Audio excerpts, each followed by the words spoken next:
What if everything you thought you knew about the pyramids was wrong?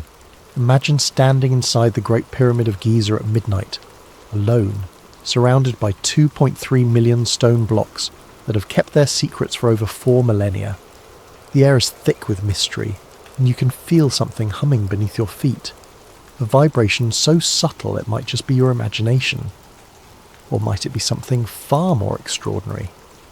Tonight join Dr. Marcus Chen, a field researcher whose life's work straddles the boundary between archaeology and physics, as he uncovers evidence that will shake the very foundations of what we believe about ancient Egypt. This isn't just another story about pharaohs and burial chambers. This is about technology so advanced, so perfectly engineered, that modern science is only beginning to understand its true purpose. Are you ready to discover that the Great Pyramid wasn't built to house the dead, but to power the living? The desert wind carried more than sand that October evening. It carried the weight of 4,000 years of secrets, swirling around the massive limestone blocks that rose from the Giza Plateau like ancient guardians against the darkening sky. Dr. Marcus Chen pulled his field jacket tighter as he approached the entrance to the Great Pyramid, his archaeological permit clutched in one hand and a case of sensitive instruments in the other. For 15 years, Marcus had studied these monuments from afar, poring over blueprints in university libraries, analysing satellite imagery, and debating theories with colleagues over late-night coffee. He'd written papers on the pyramid's mathematical precision, its astronomical alignments, and its construction techniques. But nothing, absolutely nothing, had prepared him for this moment.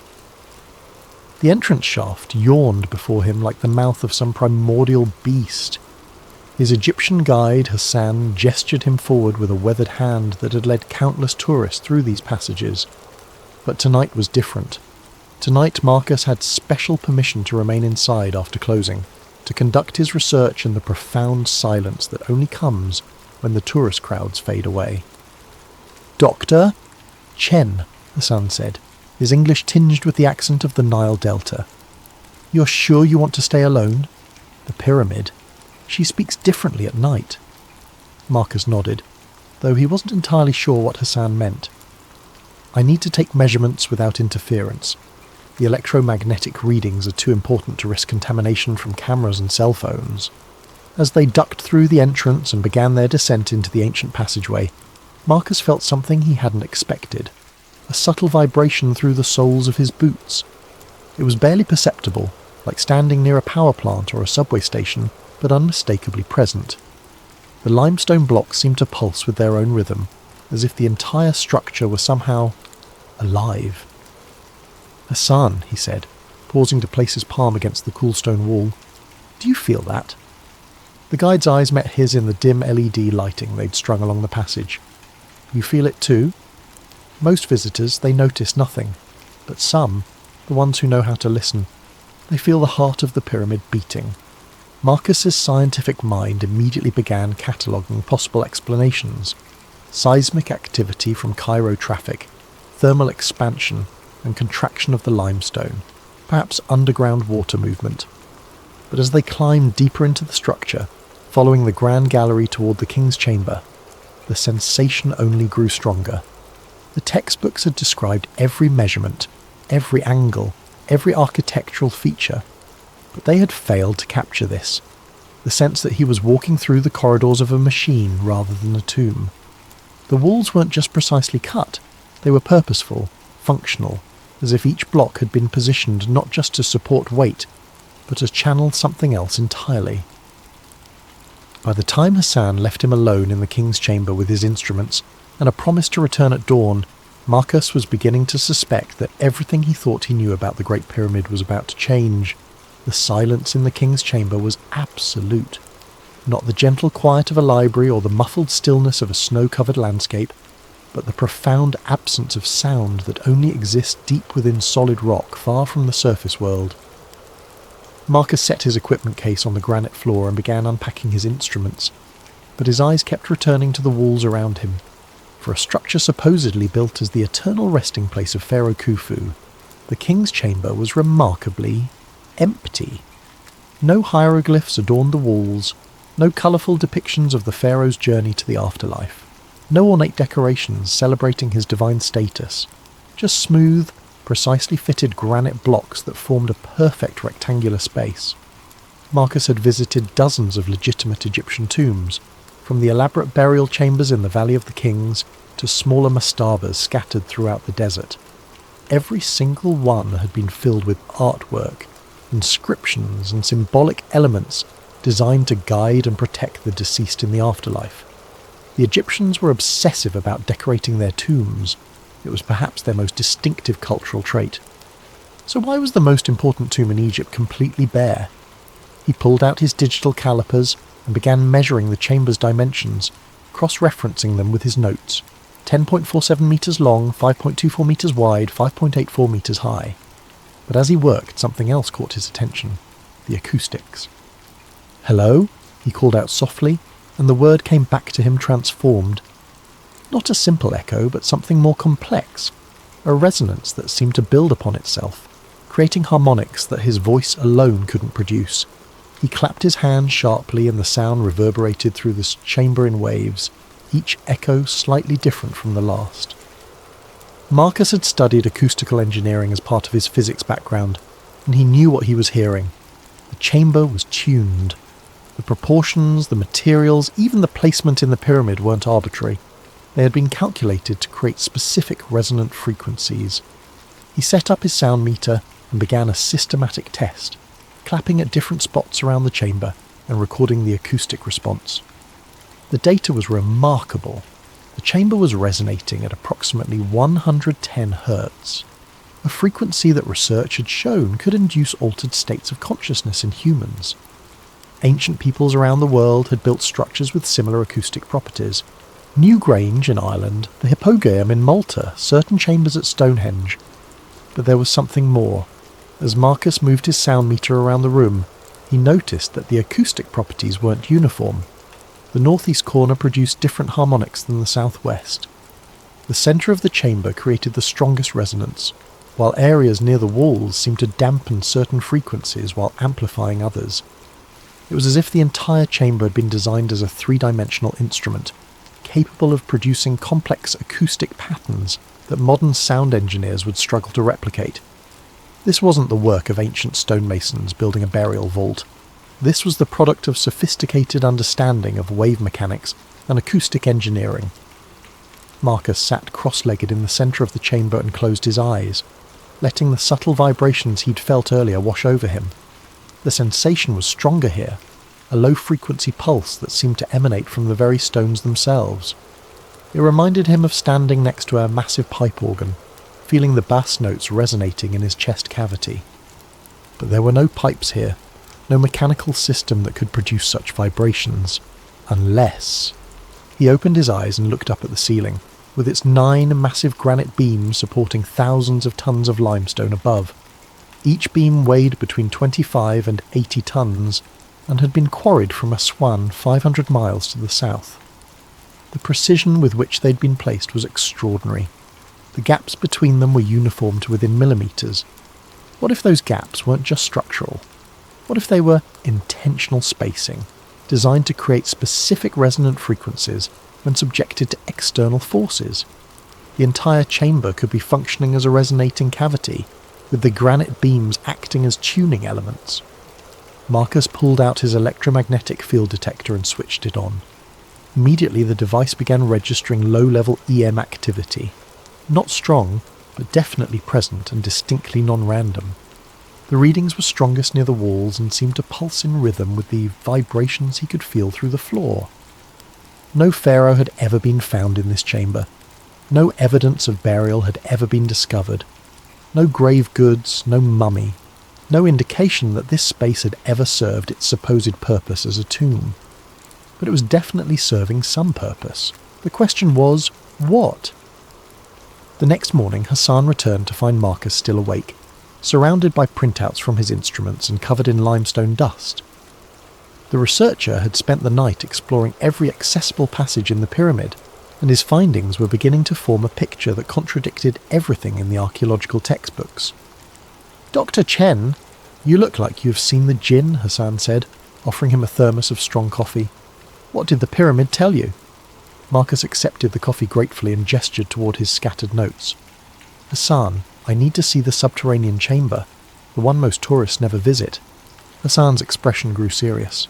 "That chamber, she is dangerous. Very old, very deep. The air is not good there."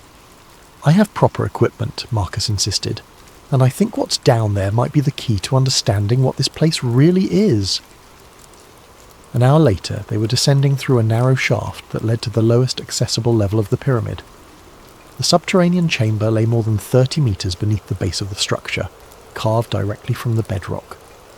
As they went deeper, the temperature dropped and the air grew thick with moisture. The passage opened into a rough-hewn chamber unlike anything else in the pyramid. Where the king's chamber was precisely cut granite, this space looked unfinished, almost crude. But Marcus wasn't interested in the chamber itself, he was focused on the walls. "Hassan, bring the light closer." The LED beam revealed what Marcus had hoped to find: unmistakable signs of water erosion. The limestone walls bore the smooth, flowing patterns that only come from sustained contact with moving water. Not the random pitting of desert sandstorms or the crystalline deposits of occasional flooding, but the systematic erosion of deliberate water flow. Marcus ran his fingers along the channels carved into the rock. This wasn't occasional flooding. Water flowed through here regularly, probably for centuries. Hassan nodded. "My grandfather, he told stories. Before the dam, before the modern irrigation, the Nile would flood every year. Sometimes the water would find ways underground, through cracks and caves. Maybe it came here." But Marcus was thinking about more than just flood patterns. He pulled out a geological map of the area and spread it on his portable table. The Giza Plateau sat on a limestone shelf that extended deep underground, honeycombed with natural caves and passages. The Nile, just a few kilometres away, had carved its path through this same limestone over millions of years. "Hassan, what if the annual flooding wasn't accidental? What if this chamber was designed to flood?"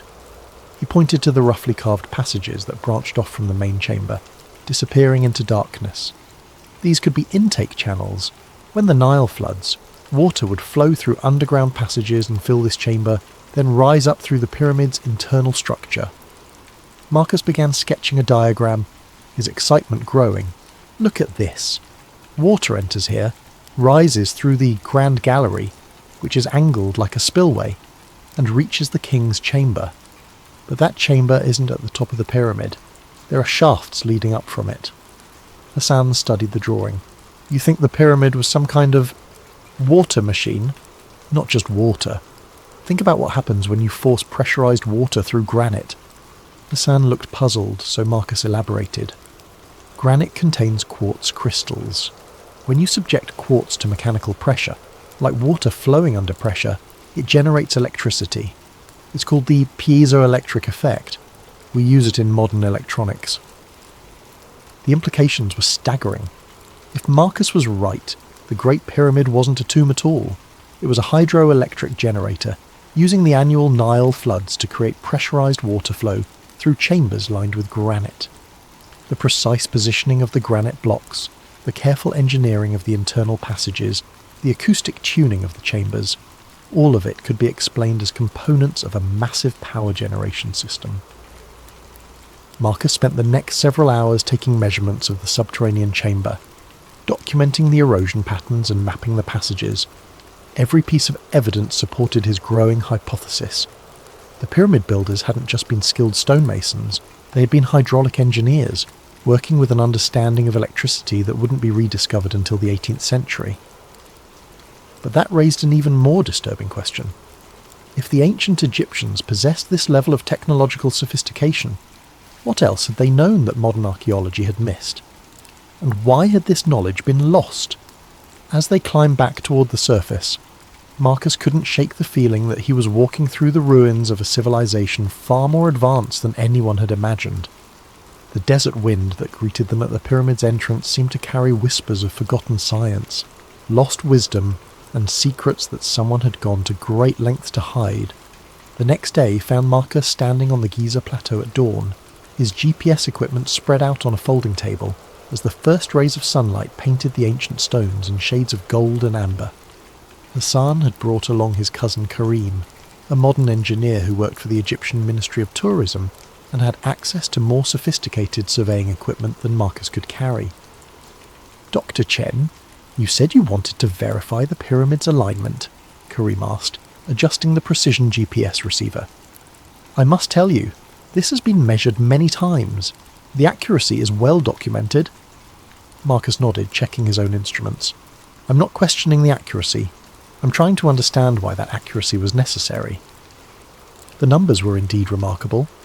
As the GPS data streamed in and the surveying laser painted its invisible lines across the desert, the measurements confirmed what archaeologists had known for decades. The Great Pyramid was aligned to true north, with an accuracy of just 3 arc minutes, less than 1/20th of a degree. In modern terms, that was more precise than the magnetic compasses available to 19th century explorers. But Marcus was looking at more than just cardinal directions. He had brought along a magnetometer, an instrument that could detect variations in the Earth's magnetic field.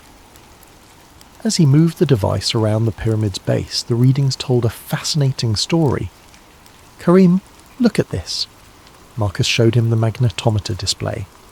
"The pyramid isn't just aligned to true north, it's positioned at a point where the Earth's magnetic field shows unusual characteristics. The Giza Plateau sat at a convergence point of several magnetic anomalies. Underground iron ore deposits created localized field variations, while the limestone bedrock contained enough ferrous minerals to influence compass readings. But more significantly, the pyramid's position corresponded to a point where the Earth's natural electromagnetic currents were particularly strong. Marcus had studied similar phenomena at other ancient sites. Stonehenge sat on a complex intersection of underground streams and geological fault lines that created measurable electromagnetic effects. Newgrange in Ireland was positioned where 2 underground rivers converged, creating conditions that produced natural electrical fields. Machu Picchu was built on a granite peak that generated piezoelectric charges during seismic activity. The pattern was consistent. Ancient builders had chosen locations where the Earth's natural electromagnetic properties were enhanced. They hadn't just been looking for stable ground or religious significance, they had been searching for specific energetic conditions. "Hassan," Marcus called to his guide, who was photographing the sunrise from the pyramid's eastern face, "your grandfather's stories. Did any of them mention lights?" Hassan walked over, his expression thoughtful. "Lights? You mean like the tourist illumination?" "No, I mean lights that might have been seen historically, strange lights, unexplained phenomena." Hassan's eyes widened slightly. "Ah, yes. The old people, they would speak of the lights that danced around the pyramid during certain seasons, usually during the flood time, when the Nile was high. They called them the souls of the pharaohs, but my grandfather, he was educated man. He thought maybe they were something else." Marcus felt his pulse quicken. What kind of something else? He worked for British archaeologists in the 1920s. They had instruments, cameras. One night during flood season, they saw lights moving around the pyramid's apex. Blue-white lights, like electricity. The photographs they took showed, what do you call them? Discharge patterns. Electromagnetic discharge. Marcus had seen similar phenomena at other ancient sites during periods of high atmospheric electricity. If the pyramid was designed to interact with the Earth's electromagnetic field, then during certain conditions, perhaps when underground water levels were high and atmospheric electrical activity was increased, it might actually generate visible electrical discharges. Marcus spent the morning taking detailed measurements of the electromagnetic conditions around the pyramid. The data revealed a complex pattern of electrical activity that varied with the time of day, the season, and the underground water levels. The pyramid wasn't just passively sitting in an electromagnetically active location. It appeared to be designed to harness and focus that activity. The internal structure suddenly made more sense. The king's chamber, with its precise granite construction, would act as a focal point for electromagnetic energy generated by the pressure of water on quartz crystals. The shaft systems leading from the chamber would serve as waveguides, directing the electrical energy toward the pyramid's apex. The entire structure was essentially a massive electromagnetic antenna, designed to capture, generate and transmit electrical energy using natural forces. But transmit it where? And for what purpose? As Marcus packed his equipment, he realized he was no longer looking at an ancient tomb or even an advanced power plant. He was looking at a piece of technology so sophisticated that modern science was only beginning to understand its principles. The builders of the Great Pyramid hadn't just mastered hydraulic engineering and electromagnetic theory. They had created a machine that interfaced directly with the planet's own energy systems. The question that haunted him as they walked back to the nearby village was this: if such advanced technology had existed over 4,000 years ago, what had happened to the civilization that created it? Dr. Amara Soliman met Marcus at a coffee shop in central Cairo, away from the tourist crowds and government oversight that surrounded the Giza Plateau. As one of Egypt's leading thermal imaging specialists, she'd been involved in some of the most significant recent discoveries at the pyramids, including the 2015 detection of mysterious voids within the Great Pyramid structure. "Dr. Chen," she said, sliding a tablet across the small table between them, "what you're asking to see, these images are not for public distribution. The Ministry of Tourism and Antiquities has been very careful about how this information is released." Marcus studied the thermal imaging data on the screen. The pyramid appeared as a three-dimensional wireframe, with different colours indicating temperature variations within the stone.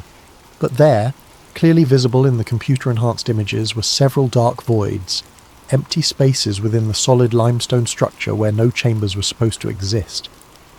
"How many voids have you detected?" Marcus asked. "At least 4 significant ones," Dr. Soliman replied, her voice dropping to almost a whisper. 2 above the king's chamber, 1 behind the queen's chamber, and 1 near the base that appears to connect to the subterranean areas. But there's something else. She switched to a different set of images, these taken with ground-penetrating radar and electromagnetic sensors. These voids aren't natural.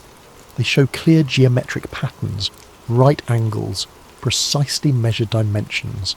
Someone built these spaces intentionally, then sealed them so completely that they've remained hidden for over 4,000 years. Marcus felt a chill that had nothing to do with the air conditioning. "Have there been any attempts to access them?" Dr. Solomon's expression grew troubled. That's where things become political. In 2017, an international team proposed using micro-robotics to explore one of the smaller voids. They had the technology, the funding, and preliminary approval from the Archaeological Committee. Then suddenly the project was cancelled. No explanation, no appeal process, just stopped. She leaned closer, her voice barely audible above the coffee shop's ambient noise. "Dr. Chen, I've worked on heritage preservation projects throughout Egypt for 15 years. I've seen government bureaucracy, funding problems, international disputes over archaeological sites. This was different. This was suppression." Marcus thought about his own experience getting research permission. The process had taken 8 months and required letters of recommendation from 3 different universities, a detailed research proposal, and a substantial fee. But even with all that paperwork, his access was limited to already known chambers during specific time windows. "What do you think is in the sealed chambers?" he asked. Dr. Solomon switched to another set of images, these showing electromagnetic anomalies within the hidden voids. These readings suggest metallic objects, not just small artifacts, large structures with geometric patterns. If I had to guess based on the electromagnetic signatures, I'd say we're looking at copper or bronze constructions, possibly in the form of coils or geometric frameworks. Marcus's mind raced. Copper coils would be consistent with his power plant hypothesis. They could serve as electromagnetic conductors or even primitive electrical components. Bronze geometric frameworks might function as focusing elements for electromagnetic energy. "There's something else, Doctor," Solomon continued, bringing up a final image. "This thermal scan was taken during different seasons over a 3-year period. Look at how the temperature signatures in the voids change. The hidden chambers appeared to respond to external conditions, cooling during dry seasons and warming during periods of high humidity. More intriguingly, the temperature variations showed patterns that corresponded to the Nile's traditional flood cycle, even though the river had been controlled by dams for decades. It's as if these chambers are still responding to environmental changes," Dr. Solomon said, "as if whatever system they're part of is still partially functional." Marcus studied the data for several minutes, his theory crystallizing into something approaching certainty. The Great Pyramid wasn't just an ancient power plant. It was a machine with components that were still sealed inside, still responding to the same environmental triggers that had activated it thousands of years ago. Dr. Solomon, hypothetically, if someone wanted to access these chambers using modern technology, how would they do it? She looked around the coffee shop nervously. Hypothetically, millimeter wave radar could map the internal structure precisely. Microbore drilling could create access holes small enough to insert fibre optic cameras. With the right equipment, you could explore these spaces without causing significant structural damage to the pyramid. Marcus nodded, already calculating what such an expedition would cost and how it might be organised. But Dr. Solomon wasn't finished. Dr. Chen, there's something you should know. I'm not the first person to detect these chambers, and I won't be the last. But every researcher who has tried to investigate them seriously has found their access restricted, their funding cut, or their careers redirected. The Egyptian government isn't trying to preserve the pyramid from damage. They're trying to preserve its secrets from discovery. As Marcus walked back through Cairo's bustling streets, he realised he was no longer conducting academic research. He was investigating a cover-up that had been maintained for decades, possibly longer. The question was no longer what the pyramid had been designed to do. It was why someone was so determined to prevent modern science from finding out. That night, Marcus returned to the pyramid alone. Hassan had arranged for him to have extended access, though the guide had seemed reluctant to leave him there as darkness settled over the Giza plateau. Dr. Chen, the pyramid. She's different at night. You be careful, yes? Some knowledge, it comes with price. Now, sitting in absolute darkness in the king's chamber with his instruments powered down and his cell phone turned off, Marcus could feel what Hassan had meant. The vibrations he'd noticed on his first day weren't stronger at night. They were clearer, unmasked by the electromagnetic interference of modern technology and the subtle vibrations of daytime activity. The feeling was unmistakable now, a low-frequency pulse that seemed to emanate from the very stones around him. It reminded him of sitting in a car with a powerful subwoofer, feeling the bass notes resonating in his chest. Except this sensation seemed to penetrate deeper, affecting not just his body but his consciousness itself. Marcus had brought along a new piece of equipment, a sensitive electromagnetic field detector borrowed from Dr. Solomon's laboratory. In the complete darkness and electrical silence of the chamber, the device could register even the faintest electromagnetic activity. He switched it on and watched the display with growing amazement. The pyramid was generating electricity. Not much. The readings were measured in millivolts and microamps, but the output was consistent, rhythmic, and definitely real. The electromagnetic field strength varied in cycles that corresponded to the acoustic resonance he'd measured earlier.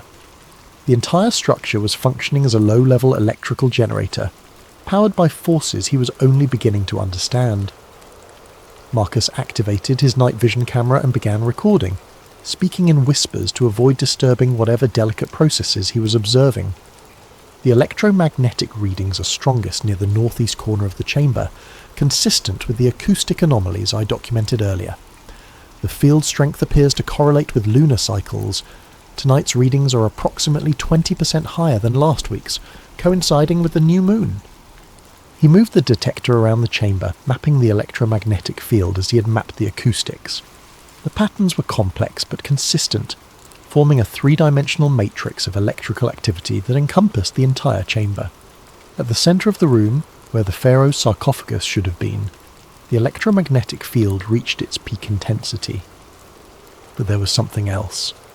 As Marcus sat in the centre of the chamber, surrounded by the electrical field generated by 4,000 years of precisely engineered stone, he began to experience something unexpected, altered consciousness. It started as a subtle shift in perception, similar to the disorientation he'd felt at high altitude or during meditation. But as he remained motionless in the electromagnetic field, the sensation deepened. His thoughts became clearer, more focused, while his awareness of the chamber around him expanded. He could sense the massive weight of the pyramid above him, the underground chambers below, even the subtle movements of air through the shaft systems. Marcus realised that the 110 Hz acoustic resonance he'd measured wasn't accidental. It was the exact frequency that research had shown could induce theta brainwave states associated with deep meditation, enhanced creativity, and altered consciousness. Combined with the electromagnetic field, the King's Chamber functioned as a consciousness-altering device. But why? What purpose would ancient builders have had for creating a machine that could systematically alter human consciousness? As Marcus sat in the pyramid's electromagnetic embrace, understanding dawned on him like sunrise over the desert. The pyramid wasn't just a power plant, it was a communication device.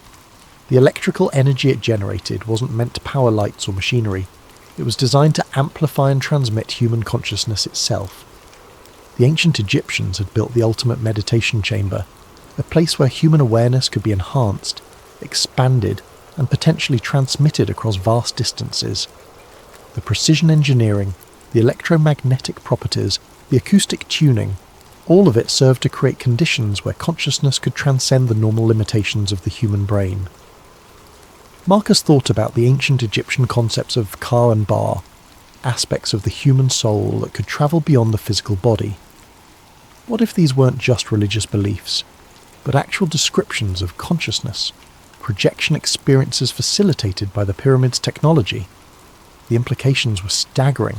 If ancient Egyptians had mastered consciousness projection, they could have explored distant lands without physical travel, communicated across vast distances without messengers, and perhaps even preserved knowledge in ways that transcended physical destruction. The pyramid might have been their internet, their telecommunications network, their method of backing up human consciousness itself. Marcus's instruments continued recording as his awareness expanded further. He could sense other presences in the chamber, not supernatural entities, but echoes of the thousands of people who had experienced altered states in this space over the millennia. The pyramid had been accumulating consciousness, storing it in some form that science didn't yet understand.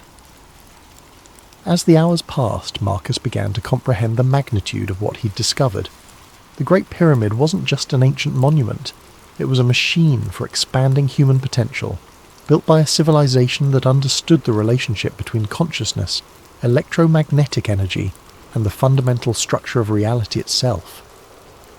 But why had this knowledge been lost, and why were modern authorities so determined to prevent its rediscovery? As dawn approached and the electromagnetic readings began to fluctuate with the rising sun, Marcus made a decision that would change the course of his research, and possibly his life. He wasn't going to publish his findings in academic journals where they could be dismissed or suppressed. He was going to find a way to demonstrate the pyramid's true capabilities to the world. The Age of Secrets was about to end. 3 weeks after his night in the King's Chamber, Marcus found himself in a secure conference room at Cairo University, surrounded by researchers who had responded to his carefully worded communications. Dr. Solomon sat across from him, along with Dr.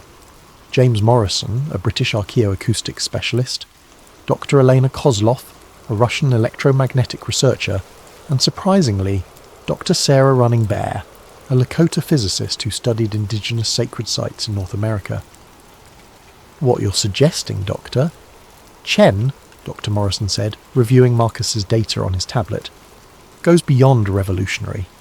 You're proposing that ancient civilizations possess technology that we're only beginning to understand." Marcus nodded, pulling up a global map on the room's display screen. Red dots marked locations across every continent. It's not just a proposal anymore. Thanks to Dr. Running Bear's research, we've identified 47 sites worldwide that show identical electromagnetic signatures to the Great Pyramid. Dr. Running Bear leaned forward, her voice carrying the weight of generational knowledge. "My people have always known that certain places were different. We called them places where the earth speaks. The acoustic properties, the electromagnetic anomalies, the consciousness-altering effects, they're all documented in our oral traditions." She pointed to several dots in North America. Serpent Mound in Ohio, the Medicine Wheels of Wyoming, certain kivas in the southwest. They all show the same engineering principles, positioning at electromagnetic convergence points, internal geometries designed for acoustic resonance, materials chosen for their piezoelectric properties. Dr. Kozlov, who had been quietly analysing electromagnetic data, looked up with excitement. "I've been comparing the frequency patterns from these sites. They're not random, they form a harmonic sequence. Each site resonates at frequencies that complement the others, as if they were designed to work together as a single system." Marcus felt his pulse quicken. A single system spanning the entire globe. More than that, Dr. Kozlov continued, pulling up a complex waveform analysis. If all these sites were activated simultaneously, the combined electromagnetic output would create a standing wave pattern around the Earth. The planet itself would become a resonating chamber. The implications hung heavy in the room. Marcus thought back to his experience in the King's Chamber, the sense of connecting not just to the pyramid, but to something vast and worldwide. Had he been tapping into a dormant global network that once linked human consciousness across continents? Dr. Morrison cleared his throat. "There's something else we need to consider. I've been analysing historical records of these sites, looking for patterns of suppression. It's remarkable how consistently ancient knowledge about these places has been discouraged." He brought up a timeline on his laptop. The Library of Alexandria burned multiple times, always targeting texts about natural philosophy and sacred geometry. The Spanish conquistadors systematically destroyed Mayan and Aztec codices that contained astronomical and architectural knowledge. The British Empire consistently relocated indigenous populations away from sites that showed electromagnetic anomalies. Dr. Running Bear's expression darkened. "My ancestors were forced from sacred sites across North America. The official reason was always agricultural development or mineral rights, but they consistently targeted places where consciousness-altering experiences were known to occur." Marcus felt a chill of recognition. The same pattern of suppression he'd encountered with the pyramid's hidden chambers was part of a much larger historical trend. Someone, or some group, had been systematically working for centuries to prevent humanity from rediscovering its technological and spiritual heritage. "The question is," Dr. Solomon said quietly, "what would happen if we reactivated this network?" Dr. Solomon's question haunted Marcus for days. The theoretical implications of reactivating an ancient global consciousness network were staggering, but the practical challenges seemed insurmountable. Most of the sites were under government control, protected by restricted access, or surrounded by modern development that would interfere with their electromagnetic properties. But Marcus couldn't let go of what he'd experienced in the King's Chamber. The sense of expanded awareness, of connection to something vast and ancient, had fundamentally changed his understanding of human potential. If that experience could be replicated and shared, it might represent the next stage of human evolution. The answer came from an unexpected source. Hassan appeared at Marcus's hotel room door early one morning, carrying a worn leather satchel and wearing an expression of nervous determination. "Doctor, Chen, my family. We have been guardians longer than we have been guides. My great-grandfather, before the British came, before the tourists, he was keeper of the old knowledge." Hassan opened the satchel to reveal documents that made Marcus's breath catch. Hand-drawn maps showing underground passages throughout the Giza Plateau. Detailed diagrams of the pyramid's internal structure, including chambers that weren't on any official archaeological survey. And most remarkably, technical drawings that showed how the pyramid's systems could be manually activated. "The old knowledge, it was never lost completely," Hassan continued. "Hidden, yes. Dangerous to speak of, yes. But preserved by families like mine, waiting for someone who could understand its importance." The drawings revealed that the pyramid's consciousness-amplifying effects weren't automatic. They required specific activation procedures. Water had to be introduced into the subterranean chambers at precise volumes and timing. Certain crystals needed to be placed in the sealed chambers to focus the electromagnetic fields. And most crucially, multiple people had to participate simultaneously, their consciousness working together to achieve resonance with the global network. "Hassan, this is incredible, but how could we possibly implement it? We'd need access to the sealed chambers, permission for extended stays in the pyramid, and coordination with researchers at sites around the world." Hassan smiled, the expression of a man who had been preparing for this moment his entire life. "Dr. Chen, who do you think has been maintaining the pyramid systems all these years? The tourist guides, the security staff, The maintenance workers, many of us are descendants of the original Guardians. We have been waiting for someone like you, someone who could understand what we have been protecting. Over the next few hours, Hassan revealed the existence of a network of Guardians at ancient sites worldwide.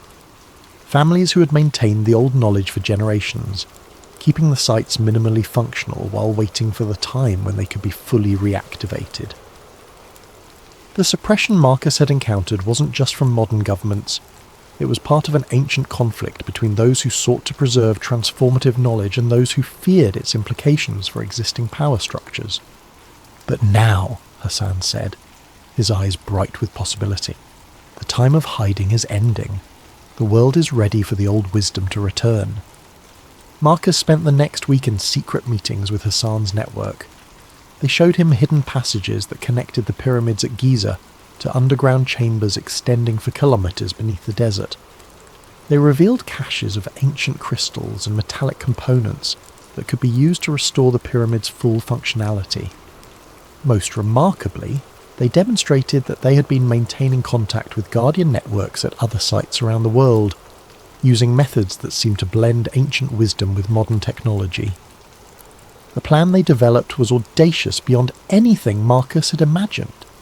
On the night of the next new moon, when electromagnetic conditions would be optimal, Guardian networks at 12 major sites would simultaneously activate their monuments' consciousness-amplifying systems. The Great Pyramid would serve as the primary node, with Marcus and the research team providing scientific documentation of the process. If successful, the experiment would create the first coordinated activation of the global consciousness network in over 3,000 years. The effects, according to the Guardian's preserved knowledge, would be felt worldwide. A sudden expansion of human awareness that could fundamentally alter the course of civilization. But there were risks. The ancient texts spoke of individuals who had been unprepared for the experience, whose consciousness had been overwhelmed by the sudden expansion of awareness. There were warnings about the network attracting the attention of forces that had opposed its use in the past, and there was the very real possibility that modern governments would respond to the activation with force, viewing it as a threat to established order. As Marcus stood in the king's chamber 1 week before the planned activation, surrounded by crystals and metallic components that Hassan's people had been safeguarding for millennia, he realized that he was about to participate in either the most important experiment in human history or the most dangerous. The pyramid hummed around him with renewed energy, its systems responding to the presence of the missing components. Through his consciousness, he could sense the other sites coming online around the world, their guardians preparing for an event that would either herald humanity's next evolutionary leap or mark the end of the Age of Secrets forever. The night of the new moon arrived with unprecedented atmospheric conditions. Aurora activity extended far beyond the polar regions, creating shimmering curtains of light visible even in Egypt's desert sky. Electromagnetic storms disrupted satellite communications worldwide, while seismic monitoring stations detected subtle but synchronized vibrations from ancient sites across the globe. Marcus stood in the king's chamber surrounded by Hassan's Guardian network and the international research team. The chamber had been transformed. Crystalline structures now occupied the corners, their faceted surfaces catching and redirecting the subtle light from their instruments. Copper coils, fashioned according to ancient diagrams, had been positioned to enhance the room's natural electromagnetic properties. Most remarkably, water from the Nile's ancient flood channels had been carefully directed into the subterranean chambers, creating the hydraulic pressure needed to activate the pyramid's piezoelectric systems. Dr. Running Bear checked her communication device one final time. Serpent Mound is reporting full activation. The electromagnetic readings are unlike anything we've ever recorded. Dr. Morrison, monitoring from Newgrange and Ireland, transmitted similar reports. The acoustic resonance here is building beyond our measurement capabilities. The entire mound is vibrating in harmony with frequencies we didn't know existed. Around the world, Guardian networks at sites from Machu Picchu to Angkor Wat were reporting the same phenomenon. Ancient monuments that had been dormant for millennia were awakening. their consciousness-amplifying systems responding to coordinated activation for the first time in recorded history. In the King's Chamber, Marcus felt the familiar sensation of expanded awareness beginning to build, but this time it was different, stronger, more focused, and connected to something vast beyond individual consciousness. Through the electromagnetic field generated by the activated pyramid, he could sense the presence of people at the other sites, their awareness merging into a collective experience that transcended physical distance. Dr. Kozlov, monitoring the electromagnetic readings, whispered in amazement, "The standing wave pattern is forming exactly as predicted. The Earth's electromagnetic field is reorganizing itself around these sites." But the experience went beyond scientific measurement. As the network reached full activation, Marcus found his consciousness expanding not just across space but across time. He could sense the pyramid builders themselves, not as historical figures but as present awareness, as if their consciousness had been preserved within the structure itself, waiting for this moment of reactivation. The ancient Egyptians hadn't just built a machine for amplifying consciousness, they had created a means of preserving it across millennia. The pyramid was a library of human awareness, containing the accumulated wisdom of a civilization that had achieved levels of understanding that modern science was only beginning to approach. Through the network, Marcus experienced visions of the ancient world as it had truly been. Not the primitive civilization described in history textbooks, but a global culture connected by consciousness-amplifying technology, capable of feats that seemed magical only because the principles had been forgotten. He saw the construction of the monuments not as slave labour directed by megalomaniacal pharaohs, but as collaborative projects undertaken by people who understood their role in maintaining humanity's connection to higher levels of awareness. Most remarkably, he experienced the reason why the network had been deactivated. As human civilizations became more hierarchical and centralized, the egalitarian consciousness expansion technology had been seen as a threat to emerging power structures. Rulers who depended on controlling information and limiting awareness had systematically dismantled the network, replacing consciousness-expanding wisdom traditions with belief systems that emphasized obedience and separation. The suppression hadn't been accidental. It had been deliberate, coordinated across cultures and centuries by those who understood that widespread access to expanded consciousness would make traditional forms of dominance impossible to maintain. But the network had been designed with safeguards.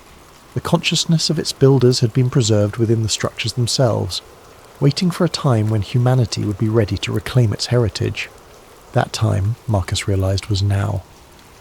As the activation reached its peak, effects began manifesting around the world. Dr. Running Bear reported that people living near the activated sites were spontaneously experiencing expanded states of consciousness. Emergency services were receiving calls about strange lights and telepathic experiences. Social media was flooded with reports of sudden insights, creative breakthroughs, and experiences of connection that transcended normal human limitations. But there was resistance as well. Military aircraft were scrambling towards several of the activated sites. Government communications were buzzing with references to unauthorized experiments and potential security threats. The same forces that had suppressed the ancient knowledge were mobilizing to contain its return. Hassan, who had been monitoring communications with Guardian networks worldwide, turned to Marcus with urgent concern. "Doctor, Chen, we have perhaps 30 minutes before official intervention begins. The network is fully activated, but maintaining it will require ongoing commitment from people around the world." Marcus understood. The ancient network hadn't been maintained by technology alone. It had required conscious participation from people who understood its importance. The reactivation was just the beginning. For the consciousness-expanding effects to continue, individuals at sites around the world would need to take responsibility for maintaining the system, despite inevitable opposition from established power structures. As sirens began wailing in the distance and the first military helicopters appeared on the horizon, Marcus made his final recordings. The scientific data would be crucial for documenting what had occurred, but the real proof would be the ongoing transformation of human consciousness that the network had initiated. The age of secrets was truly ending. But as Marcus and his team prepared to face the consequences of their world-changing experiment, he realized that the real work was just beginning. 6 months after the global awakening, as the media had dubbed it, Marcus sat in a small cafe in Prague, one of dozens of cities where consciousness research centres had spontaneously emerged. Around the world, people who had experienced the network activation had begun gathering, sharing their experiences, and developing new applications for expanded awareness. The official response had been predictable. Governments had classified the event as a coordinated hoax involving atmospheric anomalies and mass suggestion. The Guardian networks had been disbanded, the sites placed under increased security, and several researchers had found their careers and funding mysteriously terminated. But the consciousness genie was out of the bottle. Dr. Running Bear, now leading a consortium of indigenous researchers, had documented over 10,000 cases of enhanced psychic abilities manifesting in people who had been near activated sites.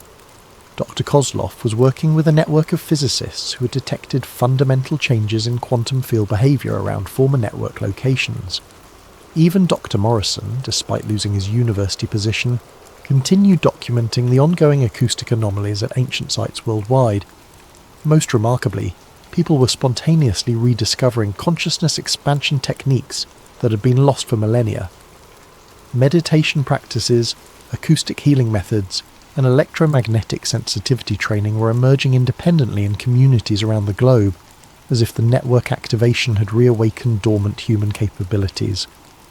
Hassan had become something of a folk hero in Egypt, his family's guardianship role finally acknowledged by people who had experienced the pyramid's true power. Though official access remained restricted, underground tours of the pyramid's hidden systems had become a pilgrimage for those seeking direct experience of expanded consciousness. Marcus himself had changed profoundly. The night in the activated King's Chamber had left him with permanent access to expanded awareness states.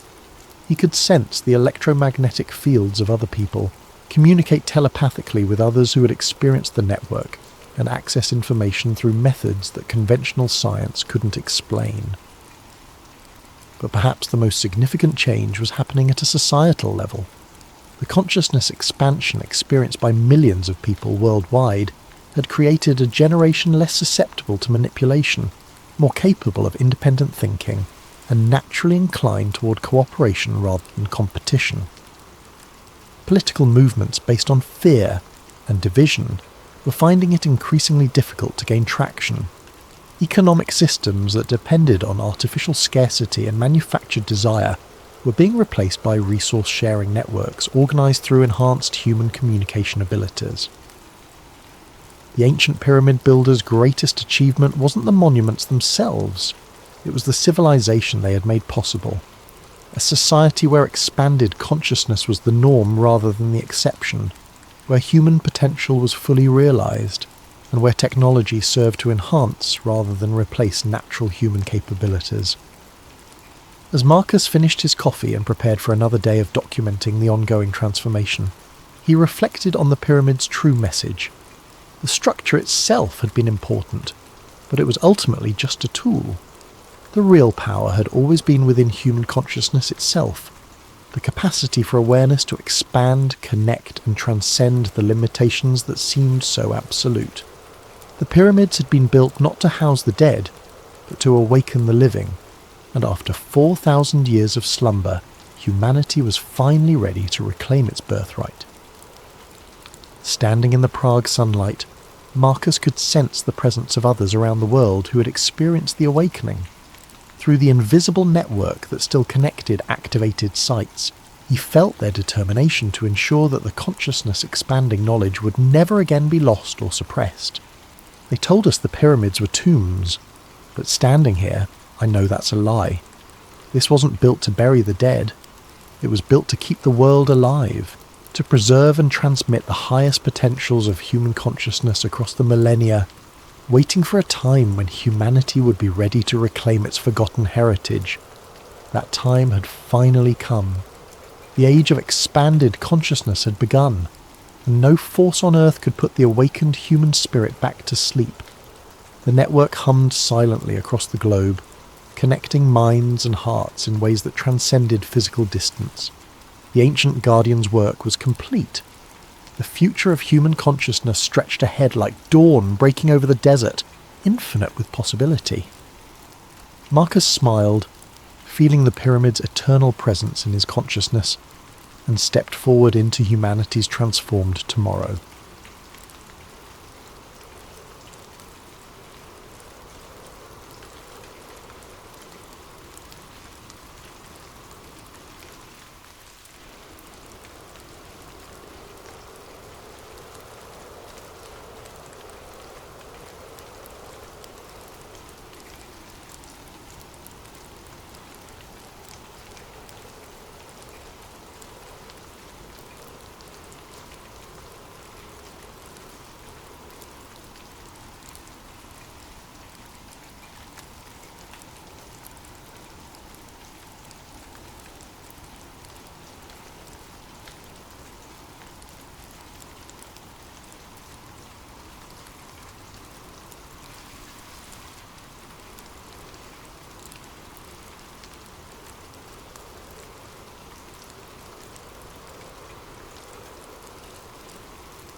What if the most powerful secret society in history wasn't the Illuminati, the Knights Templar, or even the modern Freemasons, but three men whose names have been deliberately erased from every record? Tonight, we dive deep into the digital shadows to uncover a conspiracy so intricate, so carefully hidden, that discovering it might be the last thing you ever do. Before we begin, what conspiracy would you like us to investigate next? Ancient bloodlines controlling world governments, the real purpose behind social media algorithms, or perhaps something even darker lurking in the depths of the internet? Let us know in the comments, and don't forget to subscribe to Sleep Theories for more late-night investigations that will keep you awake long after the credits roll. The blue glow of Dorian Cade's monitors cast long shadows across his cluttered apartment at 3:47 a.m. Empty energy drink cans formed a metallic skyline around his workstation, where 4 screens displayed cascading lines of encrypted data. This was his domain, the digital underworld where secrets lived and died in streams of code. Dorian had always been drawn to the spaces between spaces, the forgotten corners of the internet where truth hid behind layers of encryption.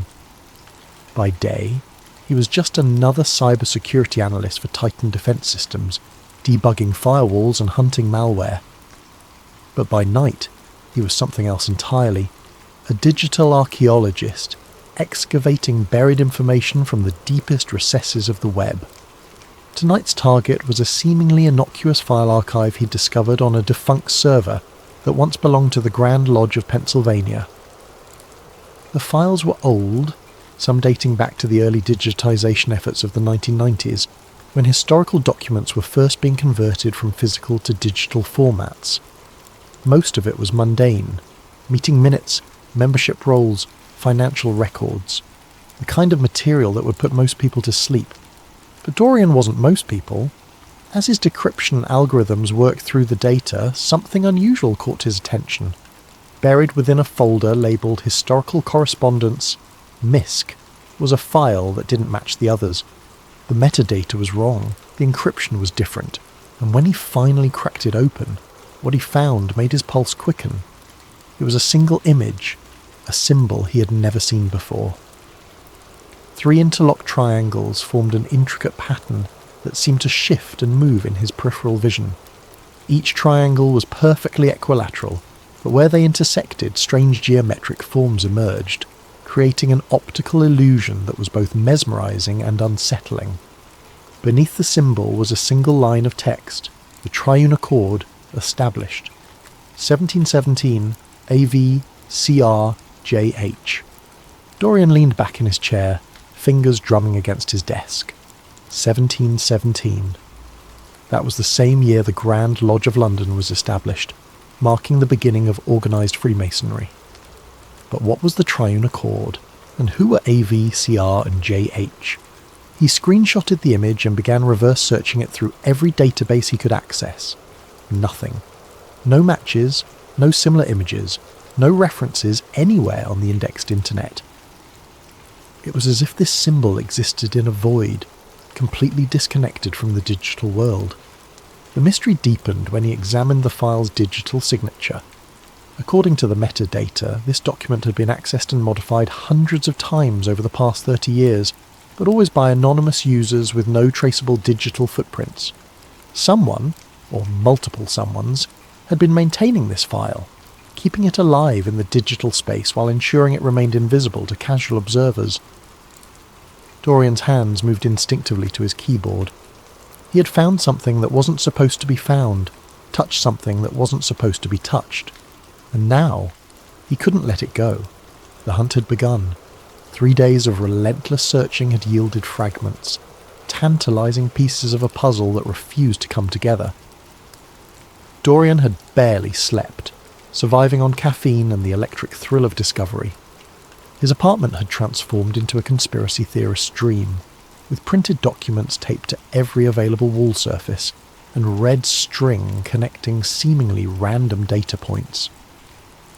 The breakthrough came when he cross-referenced the initials AV, CR, and JH with historical Masonic records from the early 18th century. Traditional sources yielded nothing, but when he dug into the darker corners of academic databases, forgotten doctoral dissertations, obscure historical journals, private collections that had been digitized but never properly indexed, patterns began to emerge. In a 1987 thesis on esoteric influences in early American politics, he found a footnote referencing 3 mysterious benefactors who had allegedly provided funding for the construction of several early American government buildings. The author had dismissed the claims as unsubstantiated rumours, but had noted that the same 3 sets of initials appeared in financial records from Philadelphia, Boston, and Charleston between 1720 and 1750. A deeper dive into banking archives from the period revealed something extraordinary. Dorian discovered a series of encrypted letters between European aristocrats and early American colonists, all revolving around something called the Doctrine of Quiet Influence. The letters, written in a cipher that had taken him 2 full days to crack, described a methodology for guiding human behaviour through subtle manipulation of symbols, language, and social structures.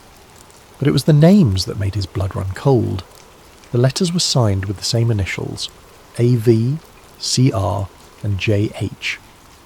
According to the correspondence, these 3 men weren't just wealthy benefactors. They were the architects of a new form of power, one that didn't rely on armies or political office, but on the manipulation of human psychology itself. They had studied the old mystery schools, the ancient techniques of persuasion and control, and had adapted them for a new age. One letter, dated 1734, was particularly chilling. The masses believe they choose their own thoughts, their own desires, their own leaders. They do not understand that choice itself can be manufactured, shaped like clay in the hands of those who understand the deeper mechanics of the human mind. We 3 have laid the foundation stones. Future generations will build upon our work without ever knowing our names. Dorian printed out the letter and pinned it to his wall next to the symbol of the 3 interlocked triangles. The pattern was starting to make sense. These weren't just random geometric shapes. They were a visual representation of the 3 founders' methodology. Each triangle represented a different sphere of influence: political, economic, and cultural. Where they intersected, control was established. But who were they? The initials were all he had to go on, and despite hours of searching, he couldn't find any historical figures from the period whose names matched. It was as if they had been deliberately erased from the historical record. That's when he made his second major discovery.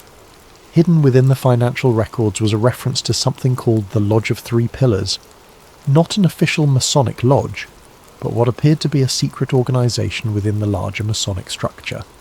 The 3 pillars, according to the documents, were AV, CR, and JH themselves. Dorian's excitement was tempered by a growing sense of unease. He was uncovering something that had been buried for nearly 3 centuries, something that powerful people had gone to great lengths to hide. The deeper he dug, the more he realised that this wasn't just history. It was a blueprint, a framework that was still being used. As the sun rose over the city, casting golden light through his apartment windows, Dorian stared at the wall of evidence he'd assembled. The three Masons, as he had begun calling them, had created more than just a secret society. They had engineered a system of control that devolved and adapted over centuries, invisible but omnipresent. And now he was beginning to understand how it worked. The realization hit Dorian like a physical blow as he sat in his favourite coffee shop, laptop open, surrounded by the mundane chatter of the morning commuters. He had been analysing media patterns for the past week, looking for connections to the doctrine of quiet influence, when the data suddenly cohered into a terrifying picture. It was everywhere. The three interlocked triangles, the symbol of the triune accord, weren't just hidden in dusty historical archives. They were embedded in the fabric of modern culture, disguised and abstracted but unmistakably present.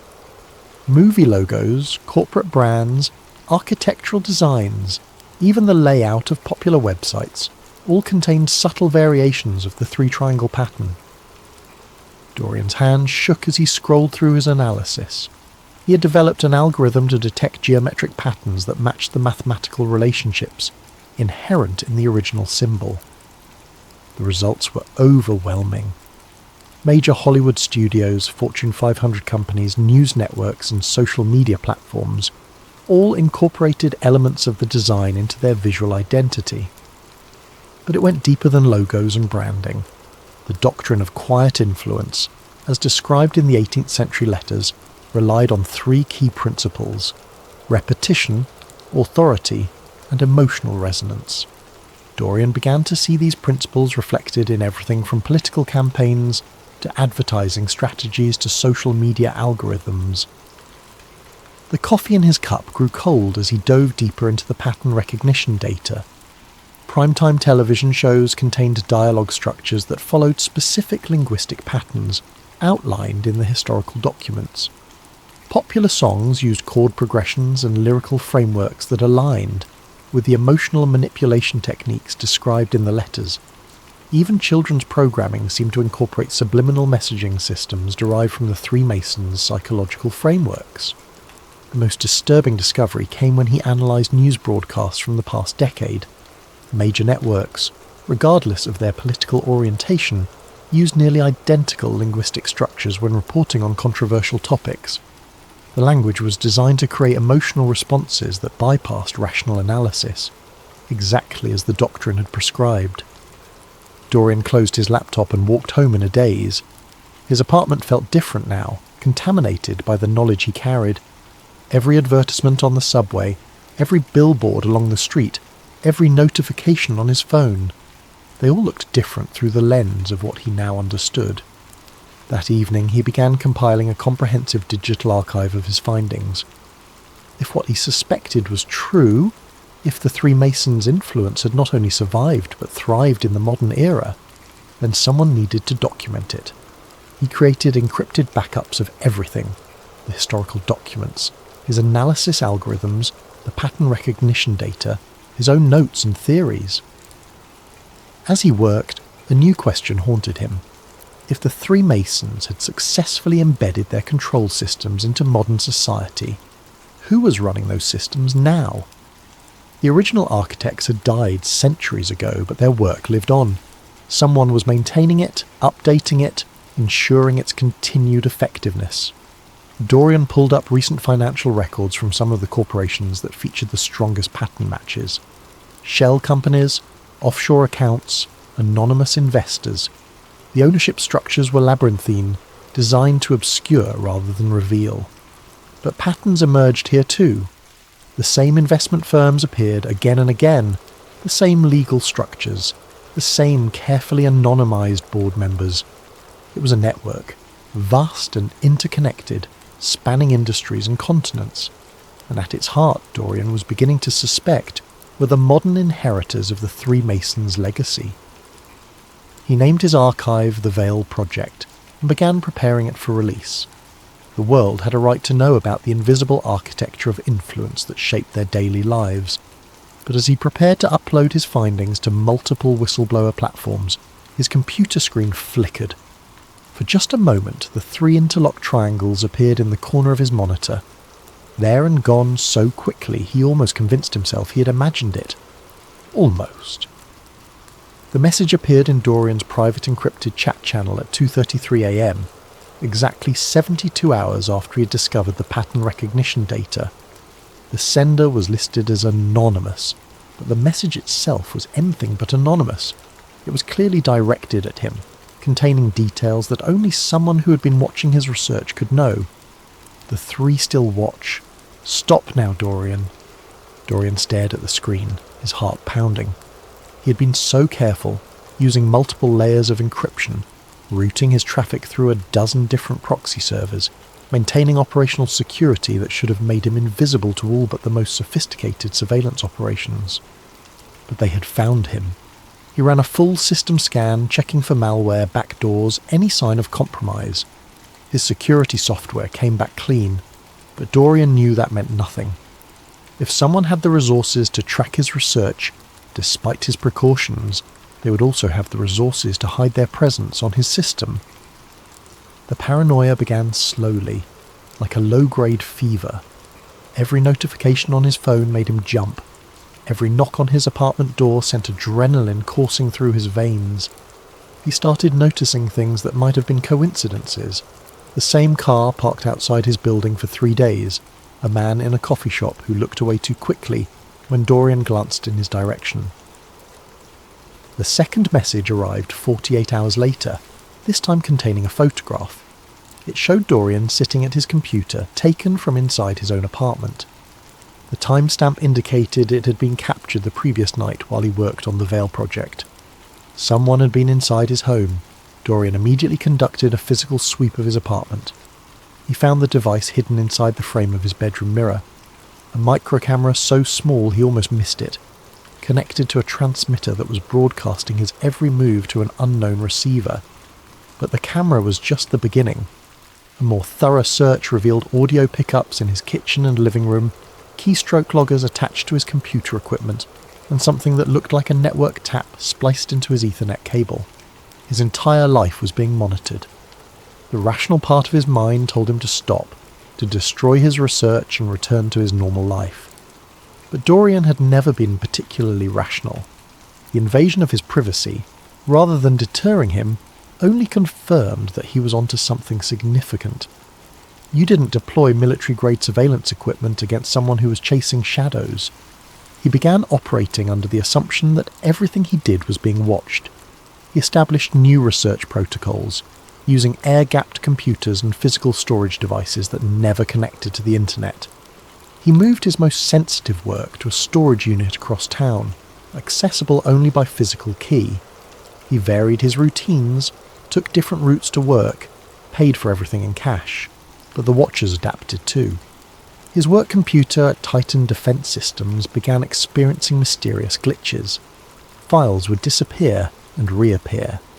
His security clearance was subjected to routine reviews that felt anything but routine. Colleagues who had been friendly for years suddenly seemed distant, their conversations stilted and careful. The third message was different. Instead of a text, he received a link to a news article about a cybersecurity researcher in Seattle who had died in a car accident. The researcher, according to the article, had been working on sensitive projects related to digital privacy and surveillance. The accident had occurred at 3:17 a.m. on a straight stretch of highway with no other vehicles involved. Dorian noticed that the timestamp on the article was exactly 3 minutes before he received the link. The message was clear.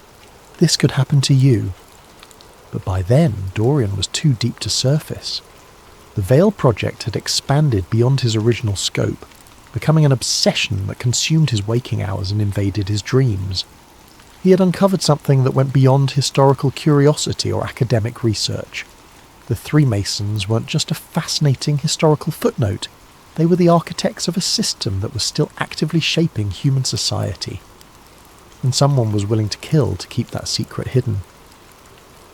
That night, Dorian made a decision that would change everything. If they wanted to silence him, they would have to find him first. He began preparations for what he called Project Deep Dive. A final comprehensive investigation that would either expose the truth about the three Masons or confirm his own paranoid delusions. Either way, he would have his answer. As he packed his research materials and prepared to disappear into the digital underground, Dorian caught a glimpse of his reflection in the bathroom mirror. He looked like a man who had seen too much, learned too much, gone too far down a rabbit hole that might not have an exit. But he also looked like a man who was finally fully alive. The abandoned subway station beneath downtown had been closed since 1962, but Dorian's research had revealed that its tunnels connected to a network of service corridors that ran beneath several government buildings. More importantly, the location offered something he desperately needed: complete isolation from digital surveillance. He had spent 3 days preparing his mobile command centre. Military-grade Faraday cages protected his equipment from electronic monitoring. Satellite internet connections routed through multiple international proxies provided connectivity that would be nearly impossible to trace. Battery packs and portable generators ensured he could operate for weeks without external power. The setup looked like something out of a post-apocalyptic thriller, and Dorian couldn't shake the feeling that it might represent his future. A life spent in the shadows, hunted by forces he barely understood. But it was here, in the depths beneath the city, that he finally breached what he had come to think of as the vault. The breakthrough came from an unexpected source. While analysing the financial networks he had discovered, Dorian noticed that several key transactions were processed through a server cluster housed in the Smithsonian Institution's digital archive facility. The Smithsonian servers weren't just repositories for historical documents. They were hosting active financial systems for the network of corporations connected to the Three Masons pattern. Using exploit tools from his defence contractor days, Dorian tunnelled into the archive system through a maintenance portal that had been forgotten during a security update. What he found inside defied his wildest expectations. The vault wasn't a single database, it was an entire hidden internet, a shadow network that existed parallel to the visible web. Accessible only through specific cryptographic keys that appeared to be distributed to a select group of users, the vault contained terabytes of data spanning 3 centuries. The most recent files were mind-bending. Detailed psychological profiles of world leaders, media manipulation strategies updated in real time, algorithmic frameworks for managing public opinion through social media platforms. But it was the historical archives that truly shocked him. Digitized manuscripts described secret chambers beneath Washington, D.C., built during the Capitol's construction according to specifications provided by the Three Masons. The chambers weren't just meeting spaces. They were designed as psychological amplification devices, using acoustic engineering and symbolic geometry to enhance the persuasive power of those who spoke within them. Architectural drawings showed that the entire layout of the Capitol building, the White House, and the Supreme Court formed a massive version of the 3 interlocked triangles when viewed from above. The buildings weren't just symbols of American democracy, they were active components in a system designed to channel and focus political influence.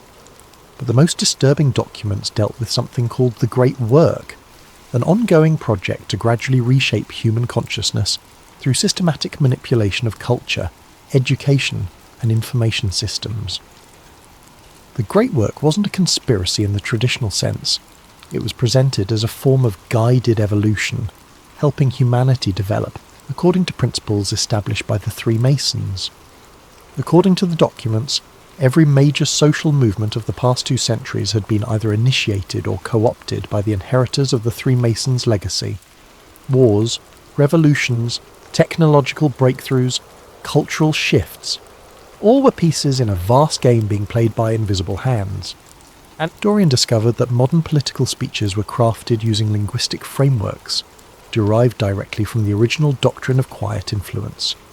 Presidential debates, congressional hearings, Supreme Court arguments, all followed scripted patterns designed to produce predetermined emotional responses in viewers. Entertainment media was even more thoroughly controlled. Hollywood studios, record labels, publishing houses, all were connected to the network through complex ownership structures. Popular culture wasn't a reflection of society's values. It was a tool for shaping those values. As Dorian delved deeper into the vault, he began to understand the true scope of what he was facing. This wasn't just a historical conspiracy, it was a living system, constantly evolving and adapting to new technologies and social conditions. The three Masons had died centuries ago, but their work lived on through institutions, traditions and methodologies that had become so embedded in society that they were virtually invisible. The most chilling realization came when he discovered his own file in the vault's database. They had been monitoring him for months, tracking his research, analysing his psychological profile, preparing countermeasures. His investigation hadn't been a secret quest for truth, it had been a carefully observed experiment. But why let him discover so much? Why allow him to penetrate their most sensitive archives? The answer came in a document titled Protocol 7, Asset Integration.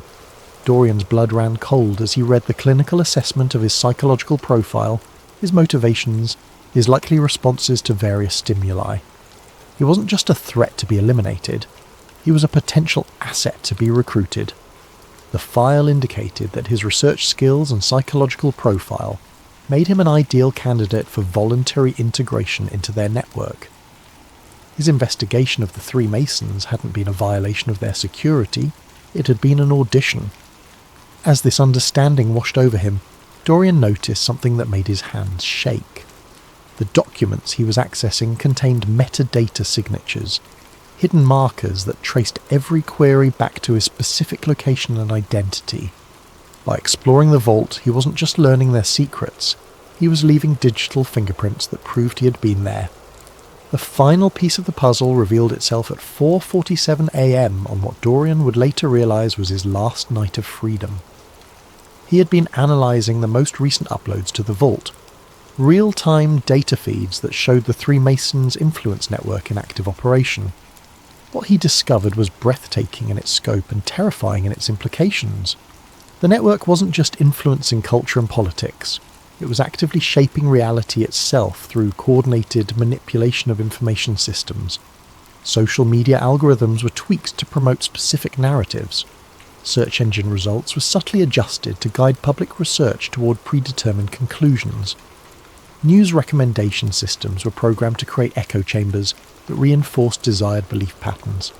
But the most sophisticated element was something they called consensus engineering. By carefully managing the flow of information across multiple platforms simultaneously, the network could create the illusion that certain ideas were organically emerging from grassroots movements, when in fact they were being systematically planted and cultivated. Dorian watched in real time as a coordinated information campaign was launched across dozens of platforms.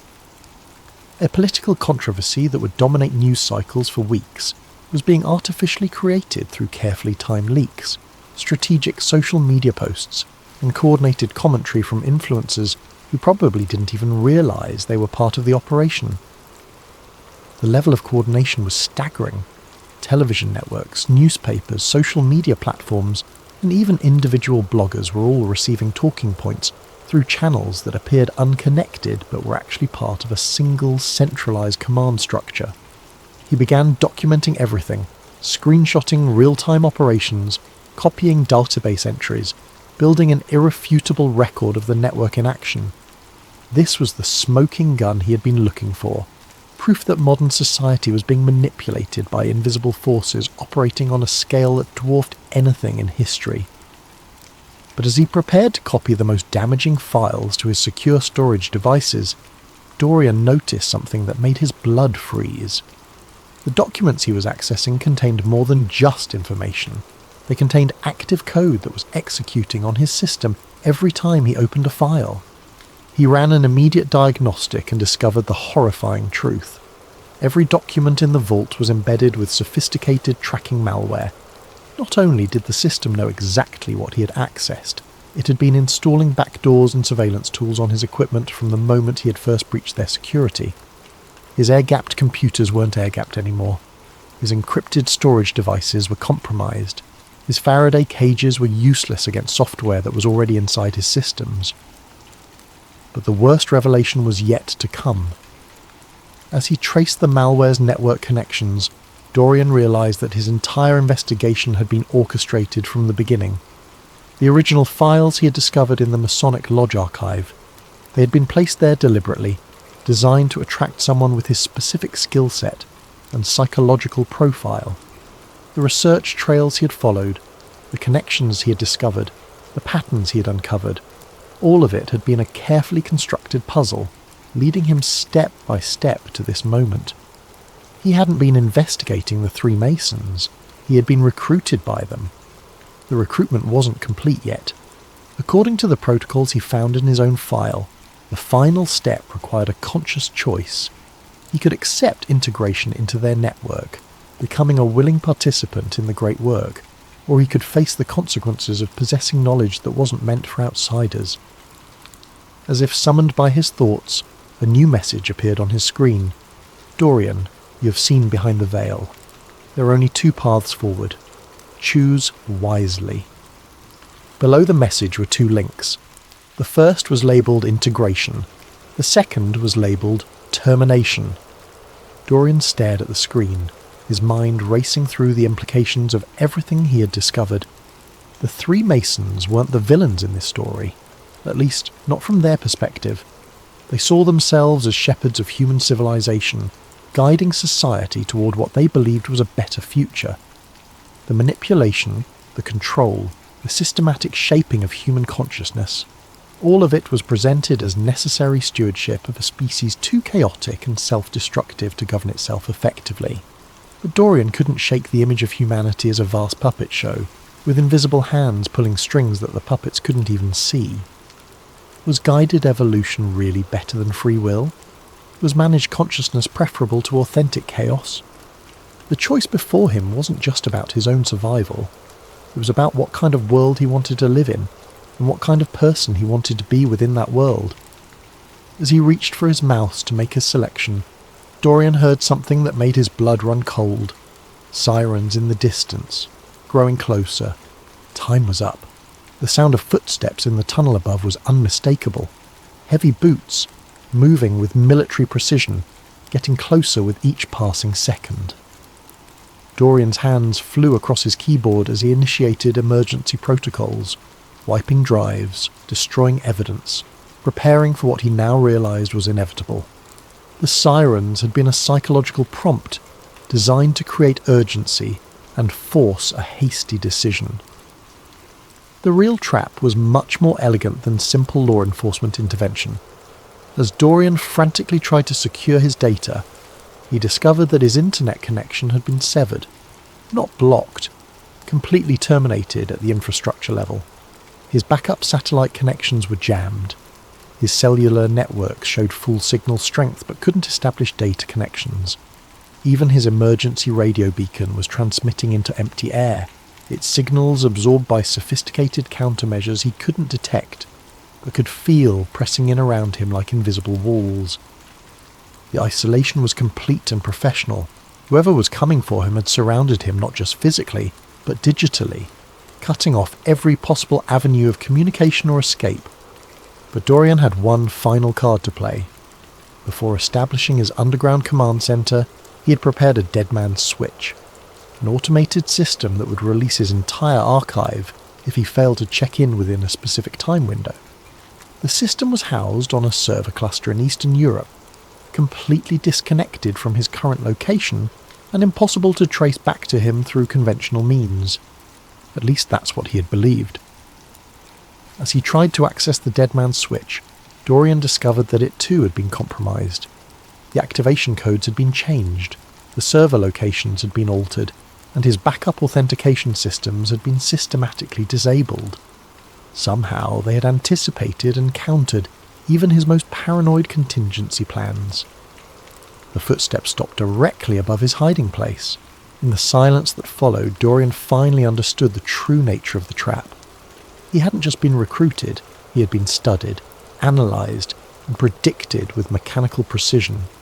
Every move he had made, every precaution he had taken, every paranoid contingency he had prepared had been anticipated and accounted for. His investigation hadn't been a threat to their operations, it had been a demonstration of their capabilities. A voice echoed down from the tunnel above, calm and professional. "Mr. Cade, We need to talk." Dorian looked around his underground command centre. The sophisticated equipment, the military-grade security measures, the careful preparations that had taken weeks to implement. All of it was useless now. He had been allowed to build this fortress so that they could demonstrate how easily it could be bypassed. The voice continued, "Your research has been impressive. Your skills are exactly what we've been looking for. But the recruitment process needs to be completed according to protocol." Protocol. Everything with them was protocol, systematic and methodical. Even rebellion had to follow their rules, serve their purposes, advance their agenda. As the first figures began descending into his underground sanctuary, Dorian made one final desperate attempt to access his archive. If he could just upload something, anything, to prove that the three Masons were real and active, maybe someone else would continue the investigation. But his screens had already gone dark. His equipment was shutting down in sequence, responding to override commands that bypassed every security system he had installed. They weren't just capturing him, they were demonstrating complete dominance over his digital domain. The lead figure removed their helmet, revealing a middle-aged woman with kind eyes and a patient smile. She looked more like a librarian than a Black Ops operative, but her presence commanded the attention of everyone in the room. "Hello, Dorian," she said warmly. "My name is Dr. Ellen Drew, and I represent the contemporary stewards of the great work. You've impressed us greatly with your research, but I'm afraid you've also created a security situation that needs to be resolved." Dorian found his voice. "You mean eliminated?" Dr. Drew shook her head. "Integration, actually. Your psychological profile suggests you'd be much more valuable as a willing participant than as a cautionary tale. The choice is still yours, but I should mention that the termination option from earlier was never really on the table. We've invested too much in your development to waste that potential." As she spoke, Dorian realised that even his moment of apparent choice had been an illusion. The integration process had already begun the moment he first accessed their files. Every revelation, every discovery, every moment of apparent rebellion had been carefully orchestrated to bring him to this point. He wasn't being recruited, he was being harvested. Dr. Drew gestured to the equipment surrounding them. "All of this will be preserved, of course. Your research will continue, but with proper resources and institutional support.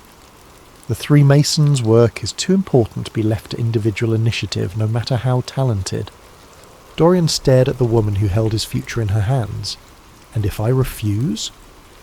"Then you'll be experiencing a very realistic simulation of refusal, while your consciousness is gradually adjusted to accept integration.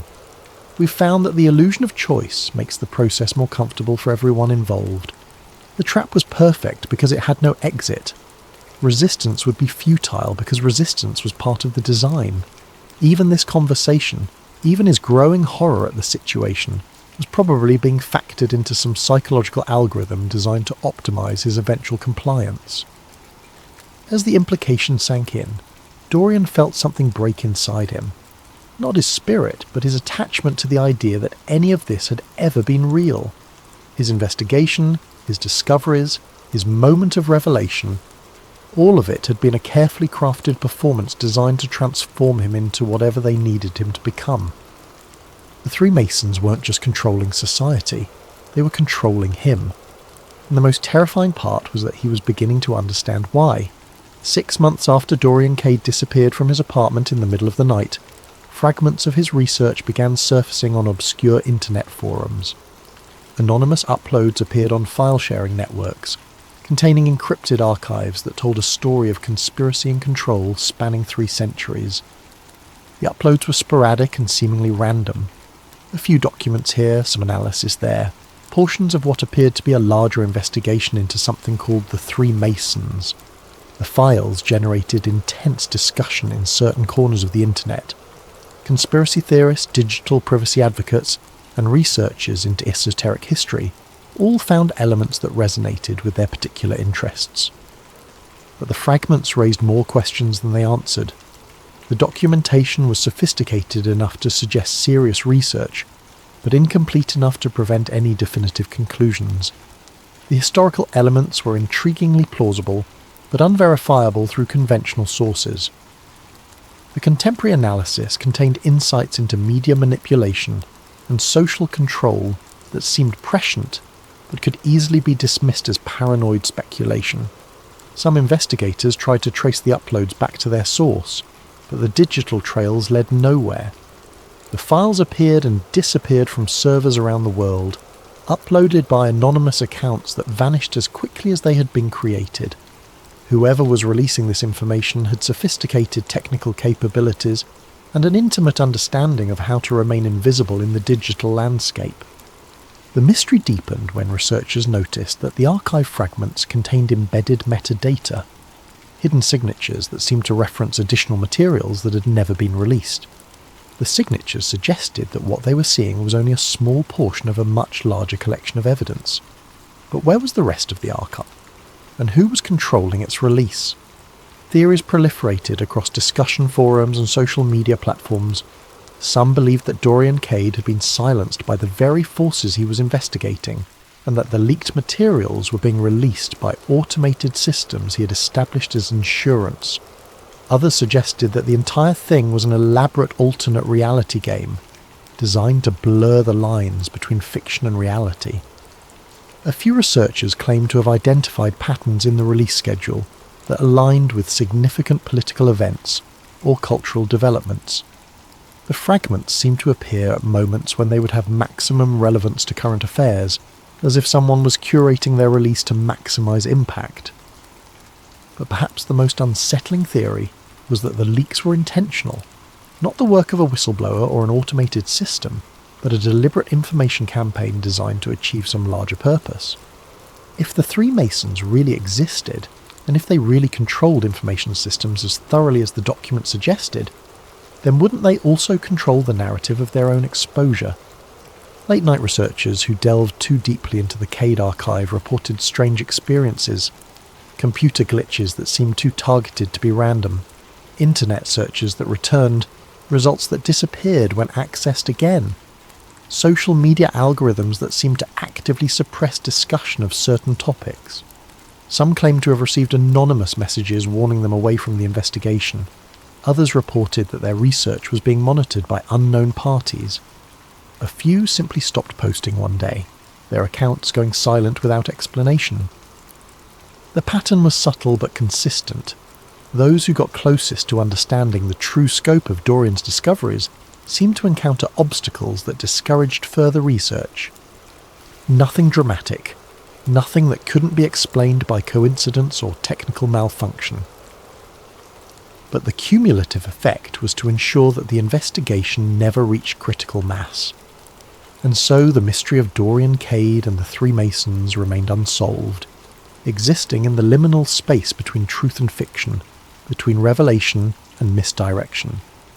The fragments continued to circulate, generating discussion and debate, but never quite coalescing into anything that could definitively prove or disprove the central claims. The most dedicated researchers began to notice something peculiar about their own investigations. The deeper they dug, the more they found themselves questioning not just the truth of Dorian's discoveries, but the nature of truth itself. If information could be so thoroughly controlled and manipulated, how could anyone be certain that their own thoughts and conclusions were authentic? One researcher, posting under the username Digital Veil, claimed to have reconstructed portions of Dorian's methodology and arrived at similar conclusions about media manipulation and social control.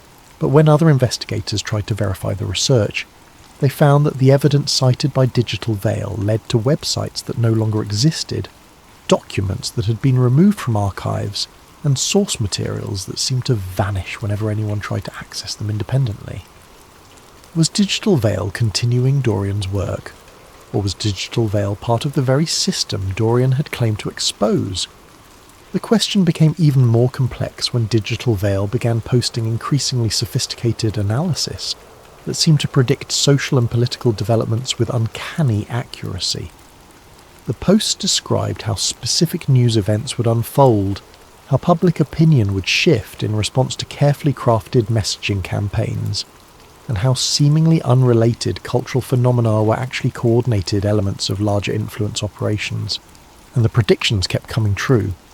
But rather than proving the existence of the Three Masons conspiracy, Digital Veil's accurate predictions only deepened the mystery. Were they based on genuine insider knowledge of how the system operated, or were they simply the result of careful observation of existing patterns? Was Digital Veil exposing the conspiracy or participating in it? The final post from Digital Veil came exactly 1 year after Dorian Cade's disappearance. It consisted of a single image, the 3 interlocked triangles that had started Dorian's investigation, accompanied by a brief message. The research continues. The watchers become the watched. The hunters become the hunted. Truth is not a destination but a journey, and some journeys are designed to change the traveller more than the destination. Dorian understood this in the end. He chose integration not because he was forced to, but because he realised that the only way to truly oppose the system was to understand it from within. The Three Masons were never the enemy. They were teachers, waiting for students ready to learn the hardest lesson of all. Power is not something you take. Power is something you become. The archive is complete, the circle is closed, the great work continues. DK. The message sparked intense debate across conspiracy forums and research communities. Was this really from Dorian Cade, suggesting that he had willingly joined the organisation he had been investigating? Was it a fake message designed to discredit his research? Or was it something more subtle, a coded communication from someone operating deep within the system Dorian had tried to expose? No one could agree on the interpretation, and perhaps that was the point. The message was designed to be ambiguous, to raise questions rather than answer them, to ensure that the investigation would continue but never reach a definitive conclusion. In the months that followed, the Dorian Cade archive gradually faded from active discussion. New conspiracy theories emerged to capture the attention of digital investigators. New mysteries arose to challenge those who sought hidden truths. The Three Masons, if they existed, returned to the shadows where they had always operated most effectively. But for those who had followed the investigation closely, something had changed. They found themselves looking at the world differently, noticing patterns they had never seen before, questioning assumptions they had never thought to examine. They began to see the invisible architecture of influence that shaped their daily lives, even if they couldn't prove its existence to others. Some researchers reported that they had begun to incorporate elements of the doctrine of quiet influence into their own work, not to manipulate others, but to better understand how they themselves were being manipulated. They studied the psychological techniques described in Dorian's files, the linguistic frameworks, the symbolic systems, the methodologies for shaping human consciousness. A few claim to have achieved a kind of immunity to mass manipulation through this understanding. They described a state of hyper-awareness where they could observe the influence systems operating around them without being affected by them. They called it seeing through the veil. But others wondered if this supposed immunity was itself an illusion, if the system was sophisticated enough to make people believe they had escaped its influence, while actually drawing them deeper into its web. After all, what better way to control someone than to convince them they couldn't be controlled? The question that haunted all serious researchers into the Dorian Cade mystery was whether the investigation had revealed the truth about hidden systems of control, or whether it had been a demonstration of those systems in action. Had they uncovered a conspiracy, or had they been recruited into one? Perhaps the most unsettling possibility was that there was no meaningful difference between the two options. The final entry in what researchers believed to be Dorian's original archive was a single text file, uploaded anonymously to a dozen different platforms simultaneously. It contained no metadata, no digital signatures, no clues about its origin. The message was brief but haunting. If you are reading this, you have already been chosen. The investigation never ends. It only changes investigators. Welcome to the great work. Your orientation will begin shortly. Below the message was a simple instruction. Look around you. Really look. The signs are everywhere, once you know how to see them. And indeed, those who followed the instruction began to notice things. Symbols in corporate logos that matched patterns from the historical documents, linguistic structures in news broadcasts that aligned with psychological manipulation frameworks, social media algorithms that seem to nudge users towards specific conclusions without their awareness. The three Masons weren't hiding in the shadows, they were hiding in plain sight, their influence so thoroughly woven into the fabric of modern society that it had become invisible through ubiquity. They didn't need to silence investigators because they had created a world where the truth was indistinguishable from elaborate fiction. And perhaps that was the most elegant control system of all, a reality so thoroughly constructed that even those who glimpsed behind the veil couldn't be certain whether they had discovered the truth or been recruited to perpetuate a more sophisticated illusion.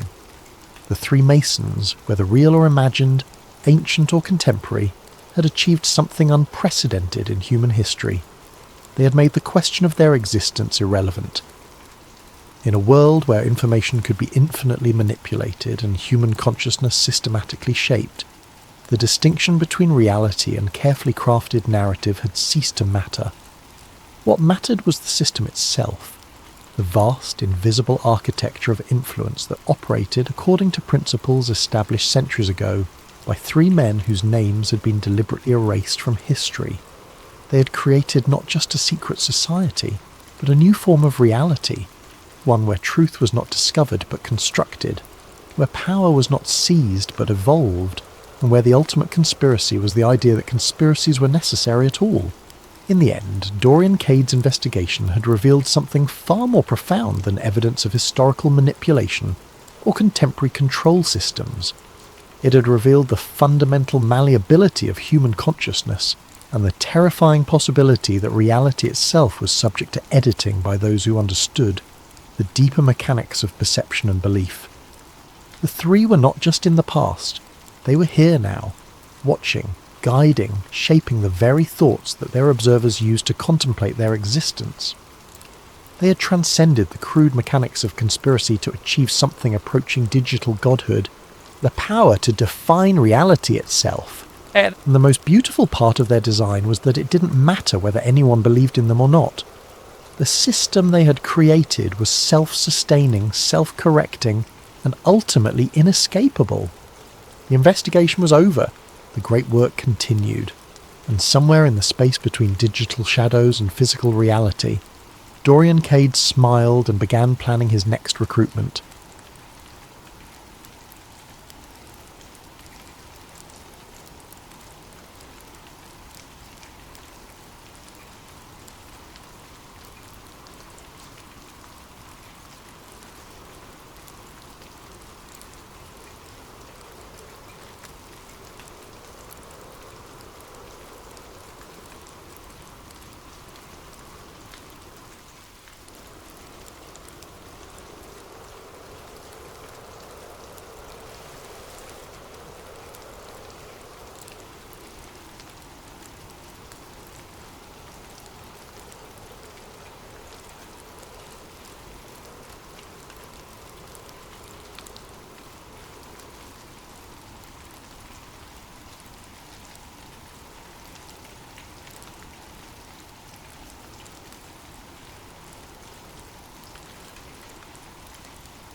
Before we dive into tonight's story, I want to give a thank you to Don Welsh for this incredible video suggestion. The Tetris conspiracy is one of those rabbit holes that just keeps getting deeper the more you dig. If you have ideas for future videos, please drop them in the comments below. I read every single one. And if you enjoy these deep dives into the mysteries that keep us awake at night, make sure to hit that like button and subscribe to Sleep Theories. Trust me, after tonight's story you might need something to help you sleep. Now, let me tell you about the package that changed everything, and how a simple children's game became the key to understanding one of the Cold War's most carefully buried secrets. I never thought I'd be pulled into a Cold War ghost story. My life was ordinary. A freelance researcher with a small apartment, a dying houseplant, and a Netflix subscription that got more use than my gym membership.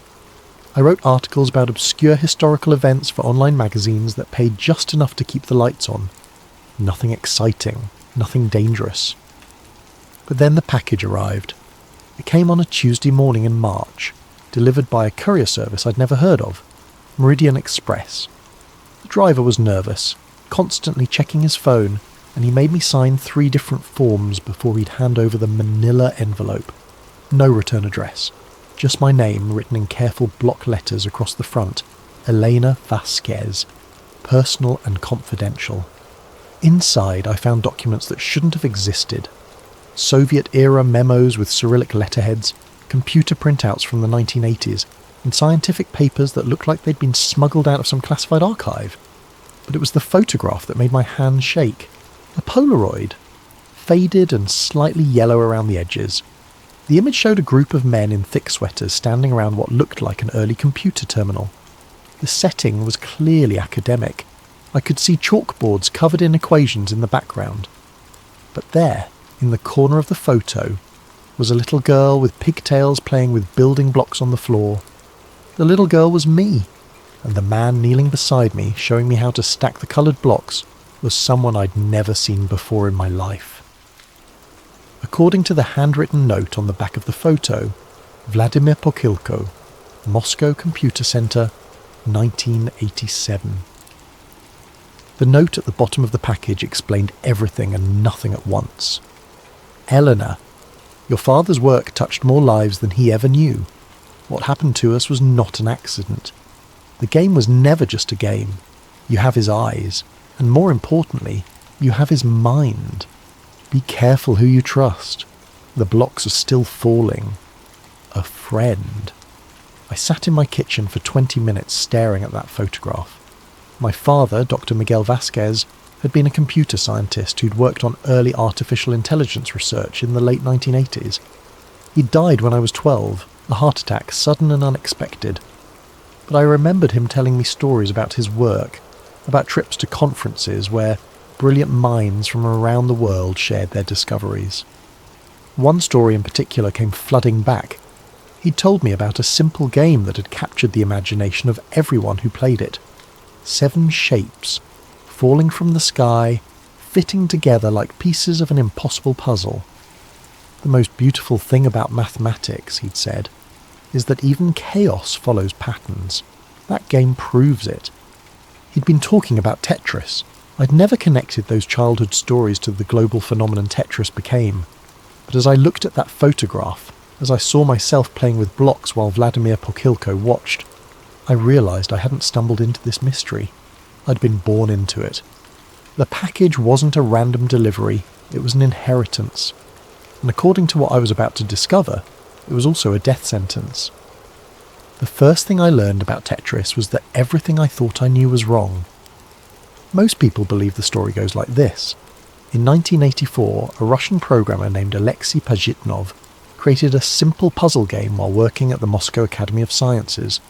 The game was so addictive that it spread through the Soviet Union like wildfire, eventually making its way to the West, where it became one of the most successful video games of all time. A beautiful story of creativity triumphing over Cold War tensions, but my father's notebooks told a different story. I found them 3 days after receiving the package, hidden in a storage unit I'd inherited but never bothered to visit. Box after box of research papers, computer printouts, and handwritten journals that my father had apparently been keeping secret for years. The notebooks were written in a mixture of English and Spanish, with mathematical formulas scattered throughout like some kind of academic code. The entry that changed everything was dated October 15th, 1987. The Moscow conference was more productive than expected. Met with Pokhilko's team today. Their work on pattern recognition is fascinating but disturbing. The game they've developed, they call it Tetris from the Greek tetra meaning 4, shows remarkable potential for cognitive conditioning. The subjects who play for extended periods exhibit measurable changes in brainwave patterns. Pokhilko believes they've accidentally created a form of technological hypnosis. The entry continued. showed Elena the coloured blocks today while we were in Moscow. She was so young, so innocent. She didn't understand that she was playing with the building blocks of something that could reshape human consciousness. None of us did. We thought we were just studying games. We had no idea we were creating weapons. I read that passage 5 times before it sank in. My father hadn't just been a conference attendee in Moscow. He'd been part of the team that helped develop Tetris, and according to his notes, they'd discovered something that terrified them. The game was changing people's minds.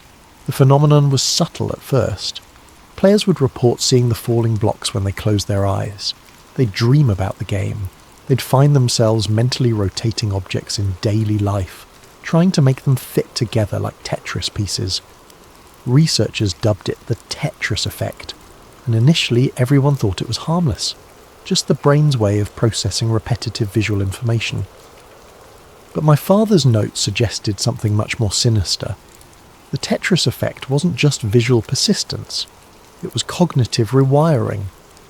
Players were being conditioned to think in patterns, to seek order from chaos, to derive satisfaction from solving problems that had been specifically designed to trigger dopamine release. In other words, Tetris was a mind control experiment disguised as entertainment. My father's final entry about the Moscow project was dated November the 3rd, 1987. Had to leave the conference early. Vakilko pulled me aside yesterday, said things were getting dangerous. The KGB has taken interest in our research. They don't see Tetris as a game. They see it as a tool for psychological manipulation. Military applications, civilian control. I'm bringing Elena home tomorrow. Some discoveries are too dangerous to pursue. That was the last mention of Tetris in my father's notebooks for over a decade, but I knew the story didn't end there. Because if it had, I never would have received that package. Someone wanted me to know what really happened to Tetris. More importantly, they wanted me to understand what had happened to the people who'd helped create it. And as I was about to discover, very few of those people were still alive. Robert Maxwell died on November 5th, 1991, but the circumstances of his death were so bizarre that conspiracy theorists are still debating them today. The media mogul and publisher was found floating in the Atlantic Ocean near the Canary Islands, having apparently fallen overboard from his luxury yacht, the Lady Ghislaine. Some called it suicide, others suspected murder. But almost nobody connected his death to a simple puzzle game. Almost nobody. Among my father's papers, I found a folder labelled Maxwell Correspondence 1990 to 1991. Inside were photocopies of letters that revealed a side of Robert Maxwell's business empire that had never made it into the history books. Maxwell hadn't just been interested in newspapers and publishing. He'd been deeply involved in the international licensing of Soviet software, including games. The letter that caught my attention was dated March 18th, 1991. Dear Dr. Vasquez, I hope this letter finds you well. As discussed during our meeting in London, I remain very interested in the psychological applications you and your Moscow colleagues discovered. The commercial success of the game has exceeded all projections, but I believe we've only scratched the surface of its potential. The pharmaceutical applications alone could be worth billions. Please reconsider your decision to withdraw from the project. Some opportunities only come once in a lifetime. R. Maxwell. Pharmaceutical applications? I read the letter 3 times, trying to understand what Maxwell could have meant. Then I found my father's reply, dated March 25th, 1991. Robert, I've made my position clear. The research we conducted in Moscow was preliminary and potentially dangerous. The cognitive effects we observed in test subjects were concerning enough to warrant ceasing all experiments. I will not be party to any attempt to weaponize this technology, regardless of the financial incentives involved. Please do not contact me about this matter again. Miguel Vasquez. But Maxwell did contact him again. The folder contained 7 more letters, each one increasingly desperate, increasingly threatening. Maxwell's final letter, dated October the 30th, 1991, just 6 days before his death, was the most chilling. Miguel, you're making a mistake that will cost both of us dearly. The people I represent are not patient. They invested heavily in this project based on the promise of the Moscow research. If you continue to refuse cooperation, I cannot guarantee your safety or that of your family. This is not a threat. It's a warning. There are forces at work here that neither of us fully understands. R.M. 6 days later, Robert Maxwell was dead. The official investigation concluded that Maxwell had either committed suicide or suffered an accidental fall from his yacht. But investigators found several unusual details that never made it into the public record. Maxwell's personal safe had been emptied before his death, and several £1 million had been transferred from his accounts to shell companies in Eastern Europe. More importantly, his yacht's security cameras had been mysteriously disabled during the exact time frame of his disappearance. I might have dismissed these coincidences if I hadn't found one more document in my father's files. A newspaper clipping from the London Times, dated November the 7th, 1991. Someone had highlighted a single paragraph buried deep in the article about Maxwell's death. Among Maxwell's personal effects recovered from the yacht were several computer disks labelled Project Tetris, and a notebook containing what appeared to be psychological research notes. These items have been turned over to British intelligence for investigation. Project Tetris. My father had never mentioned any project by that name, but the connection was obvious. Maxwell had been trying to commercialise the psychological effects that the Moscow team had discovered. He'd been working with people who had enough power and influence to make problems disappear permanently. And when Maxwell tried to back out, or perhaps demanded too much money, those same people had made him disappear too. The question that kept me awake at night was simple. If they were willing to kill Robert Maxwell, one of the most powerful media moguls in the world, what would they do to the researchers who'd actually created the technology? I was about to find out. Vladimir Pokhilko was supposed to be a success story. The co-creator of Tetris had emigrated to the United States in the 1990s and founded his own software company in Silicon Valley. He had the American dream within his grasp. A beautiful house in Palo Alto, a loving wife, 2 children, and the promise of financial success from his work on one of the world's most popular games. On September 22nd, 1998, police found Vladimir Pokhilko, his wife Elena, and their 12-year-old son Peter dead in their home. The official report concluded that Pokhilko had murdered his family before taking his own life, driven to madness by financial pressures and the stress of a failing business. But the evidence never quite added up. Among the documents in the package I'd received was a police report that had supposedly been sealed. The details painted a picture that was much more complex and disturbing than the official story suggested. Pokhilko had been found with multiple stab wounds, which was unusual for a suicide. His wife and son showed signs of struggle, but there was no evidence that Pokhilko had been physically capable of overpowering both of them. Most importantly, neighbours reported seeing unfamiliar cars in the area during the days leading up to the deaths. But it was the contents of Pokhilko's home office that revealed the truth. According to the police inventory, investigators found dozens of pages of handwritten notes in Russian, all apparently burned in the fireplace except for fragments that had escaped the flames. The few readable pieces contained references to psychological experiments, Moscow protocols, and behavioural modification through repetitive stimulus.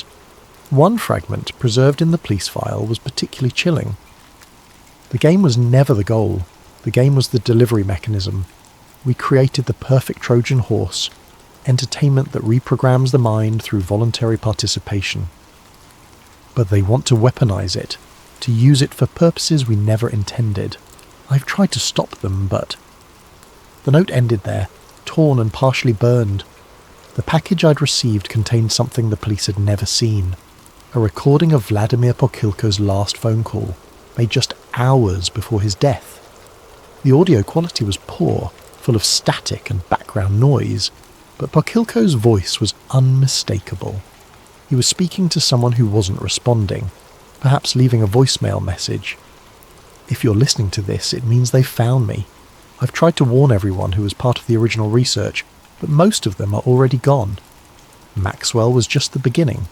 They're systematically eliminating everyone who knows the truth about what we created.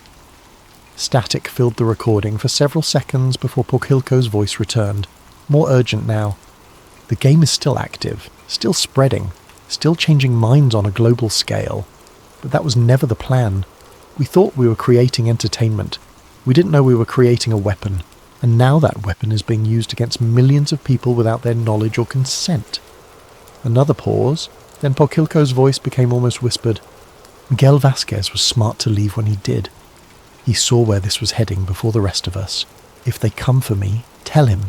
Tell him the devil is in the code. The patterns aren't random. They never were. Each level, each piece placement, each reward mechanism, it's all designed to create specific neurological responses. We built a machine that learns how to manipulate human behaviour, and now we've lost control of it. The recording ended abruptly, cut off mid-sentence. I listened to that message a dozen times, and each time I felt a chill run down my spine. Vladimir Poquilco hadn't killed his family and himself. He'd been silenced because he was trying to expose the truth about Tetris, and in his final moments, he'd specifically mentioned my father's name. My father had known this was coming. That's why he'd left the Moscow project. That's why he'd hidden his research. And that's why he'd never told me the truth about what he'd been involved in. But someone had decided it was time for me to know. The question was, who had sent me the package and why were they willing to risk their life to get this information to me? The human brain is remarkably adaptable. Give it a repetitive task and it will quickly develop neural pathways to handle that task more efficiently. Show it patterns and it will learn to recognize and predict those patterns. This neuroplasticity is usually considered a good thing. It's how we learn languages, develop skills, and adapt to new environments. But my father's research had discovered that this adaptability could be exploited. The notebook I'd found contained detailed studies of Tetris players, conducted over several months in 1987. The results were both fascinating and terrifying. After just 2 weeks of regular play, subjects showed measurable changes in brainwave patterns. After a month, they exhibited altered sleep cycles, with REM sleep dominated by geometric patterns and spatial processing dreams. After 3 months, the changes became permanent. Most concerning was what my father called the compliance correlation. Players who spent more than an hour per day playing Tetris showed increased susceptibility to authority figures and decreased critical thinking when faced with routine tasks. They became, in his words, more comfortable with imposed order and less likely to question systematic control. The implications were staggering. Tetris wasn't just addictive in the conventional sense. It was literally rewiring players' brains to be more compliant, more accepting of external control, more willing to find satisfaction in repetitive, meaningless tasks. It was the perfect tool for social conditioning. My father's notes from October 1987 revealed the moment when he realised what they had created. Observed Eleanor playing with the coloured blocks again today. She's become obsessed with making them fit together perfectly, just like the Tetris players in our study. But when I tried to get her to stop and help with dinner, she became agitated and insisted on finishing the pattern. This is exactly the behaviour we've documented in the test subjects, an inability to abandon incomplete geometric tasks, even when more important activities require attention. The realisation hit me like a physical blow. We haven't just created a game that changes how people think. We've created a game that makes people prioritise the game over everything else in their lives. And if that principle could be applied to other activities, other systems, other forms of control... I need to get Elena away from Moscow immediately. This research needs to be buried. But the research hadn't been buried. According to the documents in the package, it had been expanded. I found copies of scientific papers published in obscure Soviet journals throughout the late 1980s and early 1990s. The authors were always different, but the research methodology was identical to what my father had documented. Studies on geometric pattern recognition and behavioural modification, experiments in visual stimulus conditioning and compliance enhancement, theoretical frameworks for large-scale cognitive influence through interactive media. The most chilling paper was published in 1992, 3 years after my father had left the project. The title was innocuous: Applications of Repetitive Visual Stimulus in Educational Software Design. But the content described a systematic program to embed Tetris-like elements into everything from children's learning games to employee training programs. The authors had figured out how to weaponize the Tetris effect, and they were deploying it everywhere. I started paying attention to the games my friends played, the apps on their phones, the casual entertainment they consumed during breaks at work. The patterns were everywhere once I knew how to look for them. Falling objects that needed to be arranged, repetitive tasks that provided small rewards at regular intervals, visual stimuli designed to trigger the same neurological responses that my father's team had first documented in Moscow. We weren't just playing games, we were being programmed. The most disturbing part was how voluntary it all seemed. Nobody was forcing people to play these games. In fact, people paid money for the privilege of having their minds reshaped. They carried the programming devices in their pockets, installed the conditioning software on their home computers, and spent hours each day voluntarily submitting to psychological manipulation. And they enjoyed it. My father had tried to stop this from happening, but he'd been just one researcher against a system that had recognised the incredible potential of what they'd discovered. The people behind Project Tetris hadn't just created a game, they'd created a blueprint for controlling human behaviour on a global scale. But there was one thing I still didn't understand. If the technology was so powerful and so widespread, why were the original researchers being killed? Why not just buy their silence with money and success? The answer, I realised, was simple. The researchers knew too much about how the system worked, and more importantly, they knew how to turn it off. Death has a way of following certain kinds of knowledge. The deeper I dug into the history of Tetris and its creators, the more bodies I found scattered across 3 decades. It started with the obvious cases, Robert Maxwell and Vladimir Pokilko, but the pattern extended far beyond the famous names. Dr. Alexei Gerasimov, one of the original Moscow researchers, died in a car accident in 1994. Professor Marina Volkov, who had studied the psychological effects of geometric puzzles, succumbed to a sudden illness in 1996. Viktor Briabrin, who helped program the first version of Tetris, was found dead in his apartment from an apparent gas leak in 2001. Each death had a plausible explanation. Car accidents happen, people get sick, gas leaks occur. But when I mapped out the timeline and cross-referenced it with the documents in the package, a clear pattern emerged. Everyone who had intimate knowledge of the psychological research behind Tetris was dying at a rate that defied statistical probability. The folder labelled Casualty Report contained obituaries, newspaper clippings and death certificates for 47 individuals connected to the original Moscow project or its subsequent developments. 47 people, dead over the course of 20 years, with an average age of death significantly lower than the general population. But it was the method of elimination that revealed the true sophistication of whoever was behind this. No obvious assassinations, no suspicious murders that would attract media attention.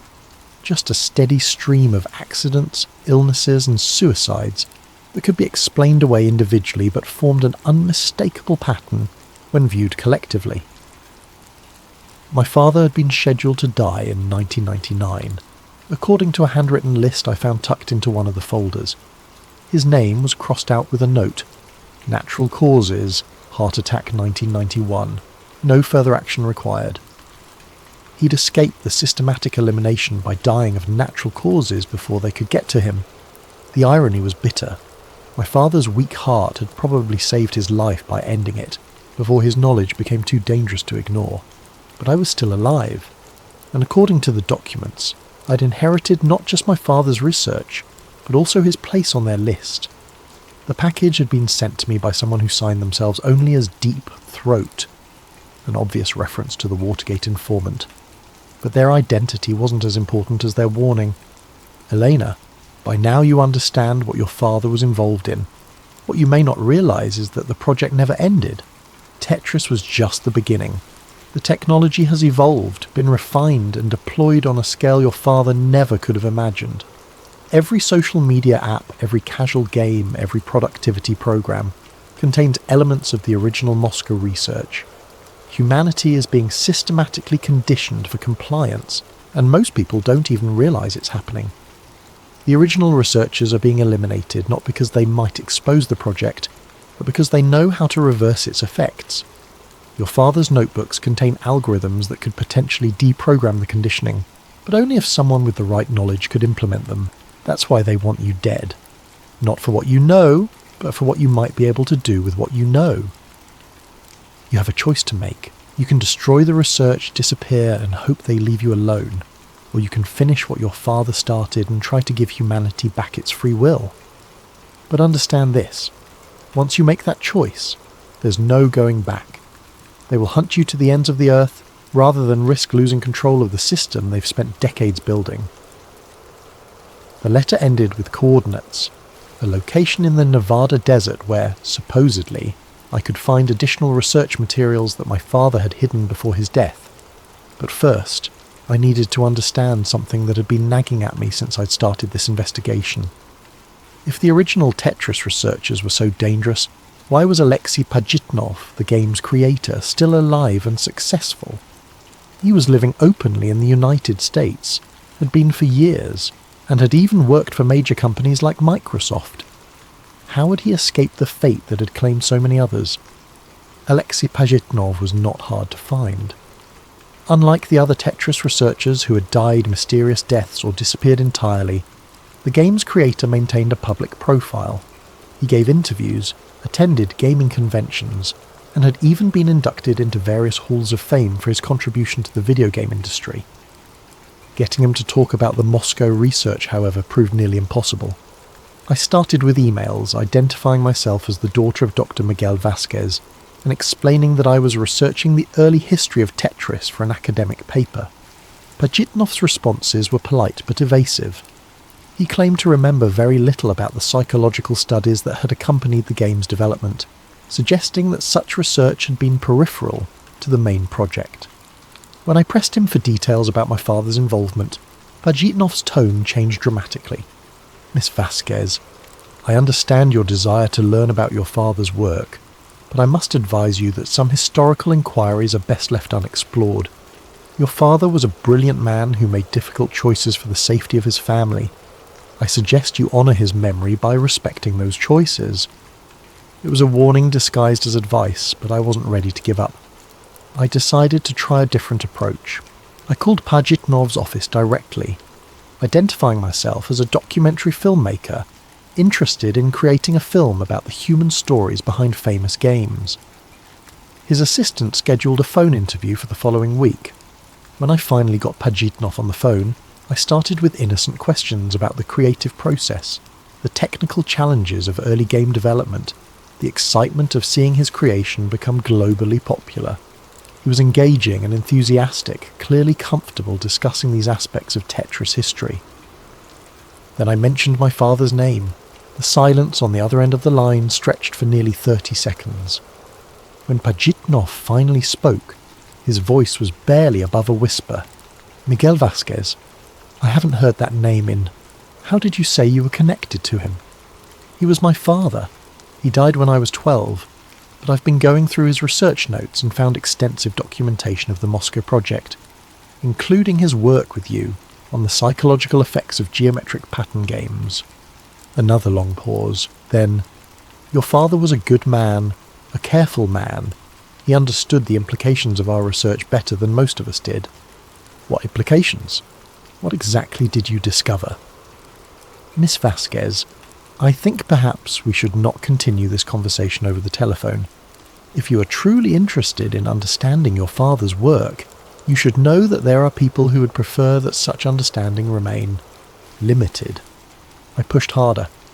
"People like the ones who killed Vladimir Pokilko, the ones who eliminated Robert Maxwell." The line went dead. I tried calling back immediately, but Pajitnov's office said he was no longer available and would not be scheduling any further interviews. My emails went unanswered. Within 48 hours, it was as if Alexei Pajitnov had completely disappeared from public life. But 3 days later, I received a package with no return address. Inside was a single sheet of paper with a handwritten message. "Your father saved my life by warning me to cooperate. I chose survival over resistance, and that choice has haunted me for 30 years. I cannot undo what we created, but I can give you the tools your father developed to fight it. The coordinates your mystery correspondent provided are real. Go to Nevada, find the bunker, but understand that once you open that door, they will know you are no longer just investigating. You are actively opposing them. Choose carefully." AP. Beneath the message was a hand-drawn map showing a location in the Nevada desert, along with what appeared to be a complex mathematical equation. I stared at that map for hours, knowing that following it would probably be the last free choice I'd ever make. Because once I crossed that line from researcher to active resistance, I would become a target that they couldn't ignore. But I also knew that I'd already crossed the point of no return the moment I opened that first package. They were already watching me, already planning my elimination. The only question was whether I would go quietly, like most of the other researchers, or whether I would try to finish what my father had started. The answer was obvious. I booked a flight to Las Vegas and rented a car with 4-wheel drive. It was time to find my father's final gift to humanity. The Nevada desert is a perfect place to hide secrets. Miles of empty wasteland, scorching heat during the day, freezing cold at night, and enough radiation from decades of nuclear testing to make even experienced explorers think twice about venturing off the main roads. I found the location from Pajitnov's map after 6 hours of driving through increasingly desolate terrain. The coordinates led to what looked like an abandoned mining operation, a few rusted metal buildings surrounded by chain-link fence, with warning signs about unstable ground and toxic materials. But the mathematical equation Pajitnov had included wasn't random decoration. When I plugged the numbers into the GPS coordinates, they pointed to a spot about half a mile from the visible buildings, in an area that looked completely empty from the surface. I parked my rental car and walked out into the desert, following the GPS coordinates on my phone. The spot looked like every other patch of sand and scrub brush, but when I started clearing away the surface debris, I found a metal hatch buried about 2 feet underground. The hatch was locked with a combination lock, but the numbers from Pajitnov's equation opened it easily. Inside, a ladder descended into darkness. The bunker below was much larger than I'd expected. My father had apparently spent considerable time and money creating an underground research facility that could operate independently for months. Solar panels on the surface provided power. A water filtration system ensured a clean supply. And most importantly, the space was completely isolated from any electronic surveillance or communication networks. It was the perfect place to work on something that you didn't want the rest of the world to know about. My father's final research filled dozens of filing cabinets. The documents revealed the full scope of what he'd been working on during the years after he left Moscow. He hadn't abandoned the Tetris research. He'd been developing countermeasures. The folders were labelled with titles like cognitive deprogramming protocols, neural pattern disruption algorithms, and therapeutic applications of anti-Tetris technology. My father had spent over a decade figuring out how to reverse the psychological conditioning that Tetris and its derivatives had created. But more than that, he'd developed a way to immunize people against future conditioning attempts. The centerpiece of his research was something he called the Liberation Protocol, a software program that could identify and neutralize the behavioral modification elements embedded in games, apps, and other interactive media. The protocol worked by teaching the brain to recognize artificial pattern manipulation and respond with conscious resistance instead of unconscious compliance. In simple terms, my father had created a vaccine against mind control. The bad news was that the Liberation Protocol required massive computing power and global distribution to be effective. It would need to be embedded in popular software or transmitted through major communication networks to reach enough people to make a difference. And anyone attempting to deploy it would immediately become a target for elimination. As I read through the research, I began to understand why my father had hidden it instead of trying to implement it himself. The protocol was too dangerous to use and too important to destroy, but someone had decided it was time to bring it out of hiding. I was so absorbed in the documents that I almost missed the sound of vehicles approaching on the surface. By the time I realized what was happening, it was too late to escape. The voices above were professional, coordinated. I heard at least 4 different people positioning themselves around the bunker entrance. Then a voice called down through the open hatch. "Miss Vasquez, we know you're down there. Please come up slowly with your hands visible. We have some things to discuss." I looked around the bunker, searching for another exit, but my father had designed it with only one way in or out. I was trapped. But as I gathered up the most important documents and prepared to face whatever was waiting for me on the surface, I realized something that gave me hope. They hadn't killed me on sight. That meant they needed something from me. And as long as they needed me alive, I had leverage. The question was, would I be smart enough to use it? The men waiting for me on the surface were not what I'd expected. No black suits, no obvious weapons, no intimidating vehicles. Just 4 people in casual outdoor gear standing next to a couple of dusty SUVs that could have belonged to any group of desert hikers. The woman who had called down to me was perhaps 50 years old, with greying hair and the kind of weathered face that suggested she'd spent considerable time in harsh environments. She smiled as I climbed out of the bunker, but it was the smile of someone who held all the cards. Dr. Elena Vasquez, I presume. I'm Director Catherine Blackwood, and these are my colleagues. We've been looking forward to meeting you for quite some time. Let me guess, you're here to eliminate me like you did Vladimir Pokilko and the others. Blackwood shook her head. Actually, we're here to offer you a job. That was not what I'd been expecting. I stood there in the Nevada sand, holding a folder full of my father's research, trying to process what she'd just said. A job? Your father was brilliant, but he was also stubborn. He refused to see the bigger picture of what we were trying to accomplish. We're hoping you'll be more pragmatic. Blackwood gestured toward the SUVs. Why don't we get out of the sun while we talk? I think once you understand what's really happening, you'll realise we're on the same side. I didn't have much choice. I climbed into the air-conditioned vehicle, and Blackwood began explaining something that was even more disturbing than anything I'd discovered in my father's files. The Tetris project hadn't been a Soviet mind control experiment.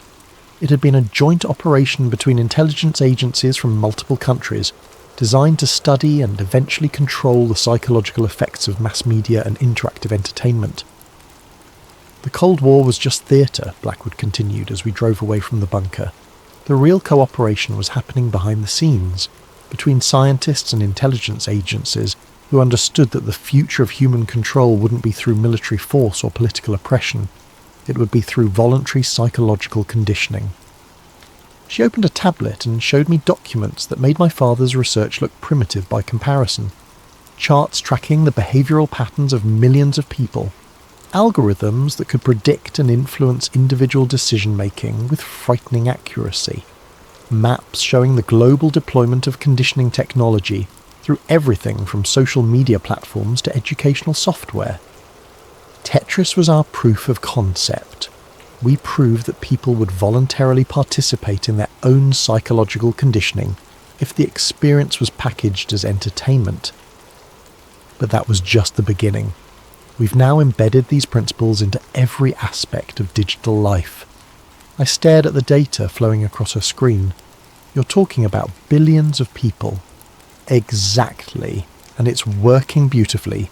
Crime rates are down, political extremism is manageable, social unrest is rare. People are more compliant, more productive, more satisfied with routine existence. We've created a more peaceful world by turning people into programmable robots. Blackwood's expression hardened slightly. By giving people what they actually want: order, purpose, predictability. Most humans don't want the burden of complete free will, Elena. They want to be told what to do, how to think, what to value. We've simply made that process more efficient and more humane. The SUV pulled up to a small airfield where a private jet was waiting. Blackwood continued her recruitment pitch as we walked toward the plane. Your father developed countermeasures to our conditioning protocols, but he never understood that those countermeasures would cause more harm than good. Imagine if we suddenly removed all the psychological frameworks that keep society stable. Imagine billions of people suddenly experiencing complete cognitive freedom after decades of guided thinking. The chaos would be unprecedented. She was right, and I knew it. My father's liberation protocol wouldn't just free people from conditioning, it would strip away the mental structures that many people relied on for basic functioning. The cure might be worse than the disease. So why do you need me? I asked. Because the old researchers kept developing resistance. They couldn't accept that humanity needed guidance. We had to retire them. But we still need someone who understands the original research, someone who can help us refine the conditioning protocols to be even more effective and more humane. And if I refuse? Blackwood smiled, that cold smile again. Then you'll join your father's colleagues. But I don't think you'll refuse. You're a scientist, Elena. You understand data, and the data clearly shows that our way works. As we boarded the plane, I realised that Blackwood was offering me something that none of the other researchers had been given. A choice between cooperation and elimination. But it wasn't really a choice at all. Either I helped them perfect their system of mass psychological control, or I died. But there was a third option that Blackwood hadn't considered. The flight took us to a research facility somewhere in the mountains of Colorado. A massive complex hidden in what appeared to be a legitimate pharmaceutical company. Blackwood gave me a tour that revealed the true scope of their operation.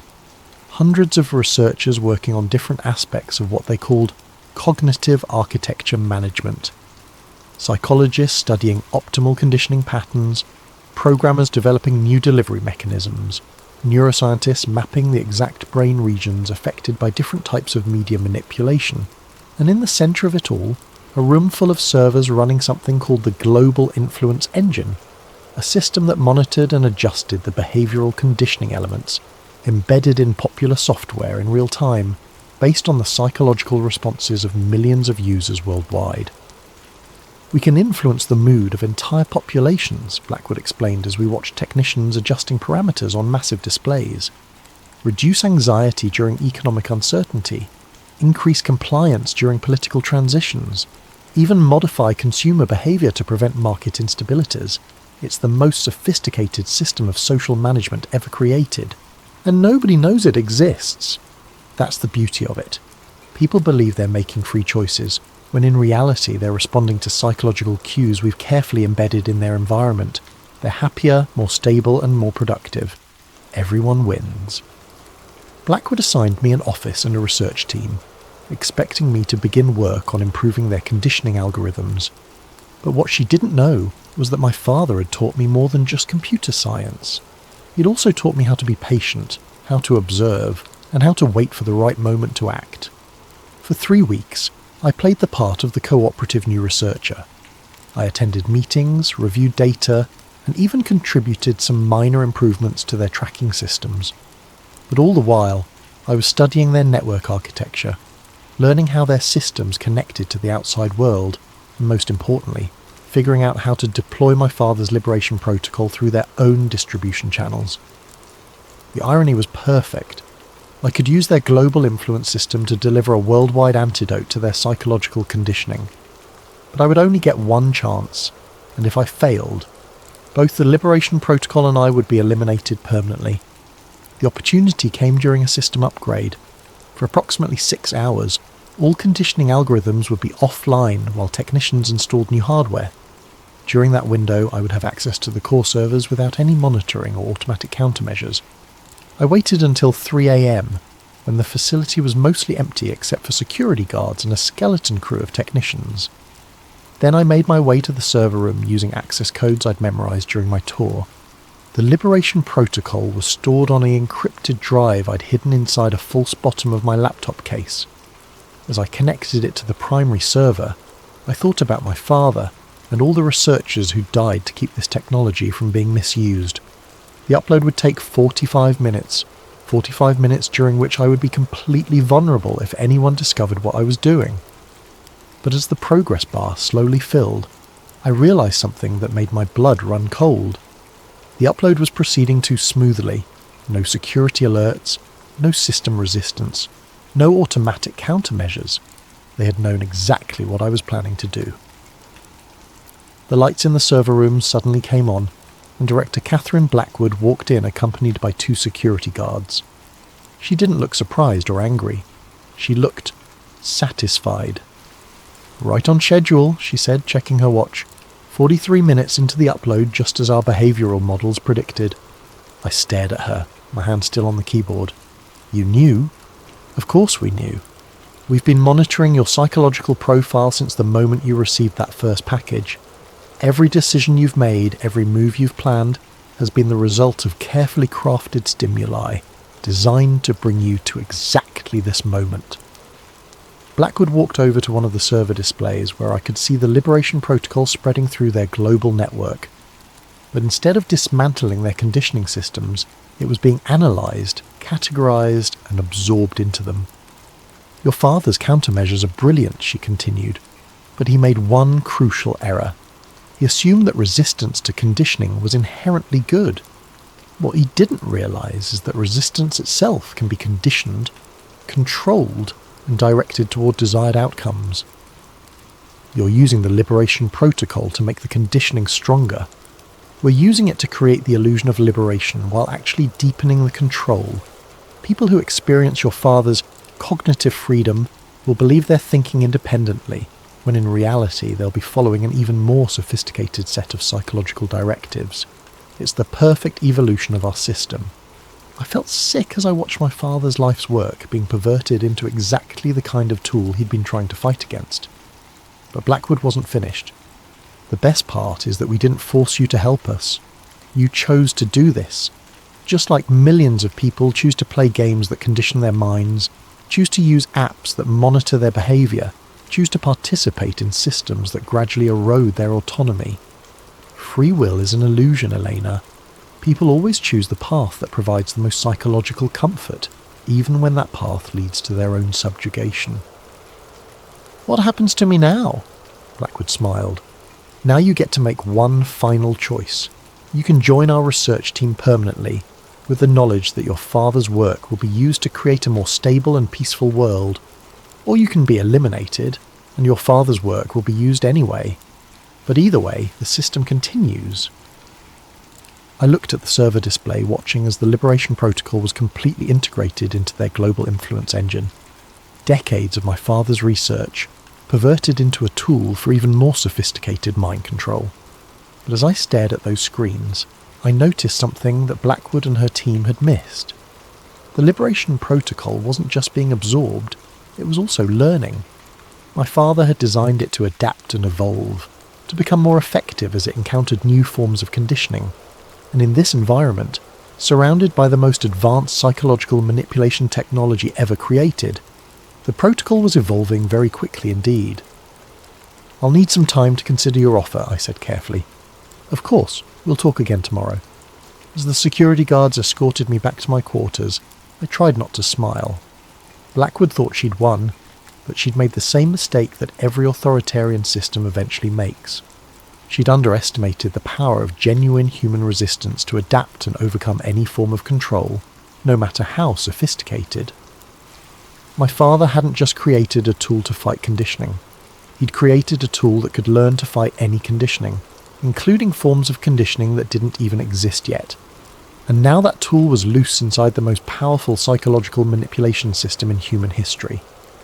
3 months later, I was working as a voluntary consultant for Blackwood's organisation, helping them refine their conditioning algorithms while secretly monitoring the evolution of my father's liberation protocol within their systems. The changes started small.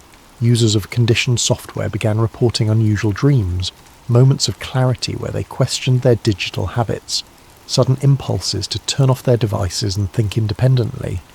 Blackwood's team dismissed these reports as minor glitches that could be easily corrected, but the effects continued to spread and intensify. The Liberation Protocol was learning to disguise itself as part of the conditioning system, while actually creating micro moments of cognitive freedom. Brief instances where people could see through the psychological manipulation they were experiencing.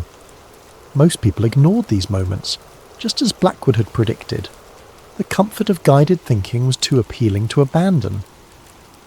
But a small percentage of the population began to pay attention, to question what they were experiencing, to seek out others who were having similar moments of clarity.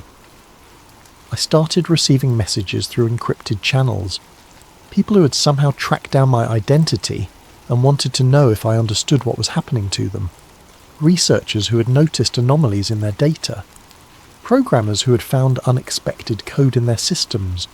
The resistance was growing, organically and spontaneously, exactly as my father had hoped. But Blackwood's organisation was growing too, constantly developing new forms of conditioning, new ways to maintain control over an increasingly complex global population.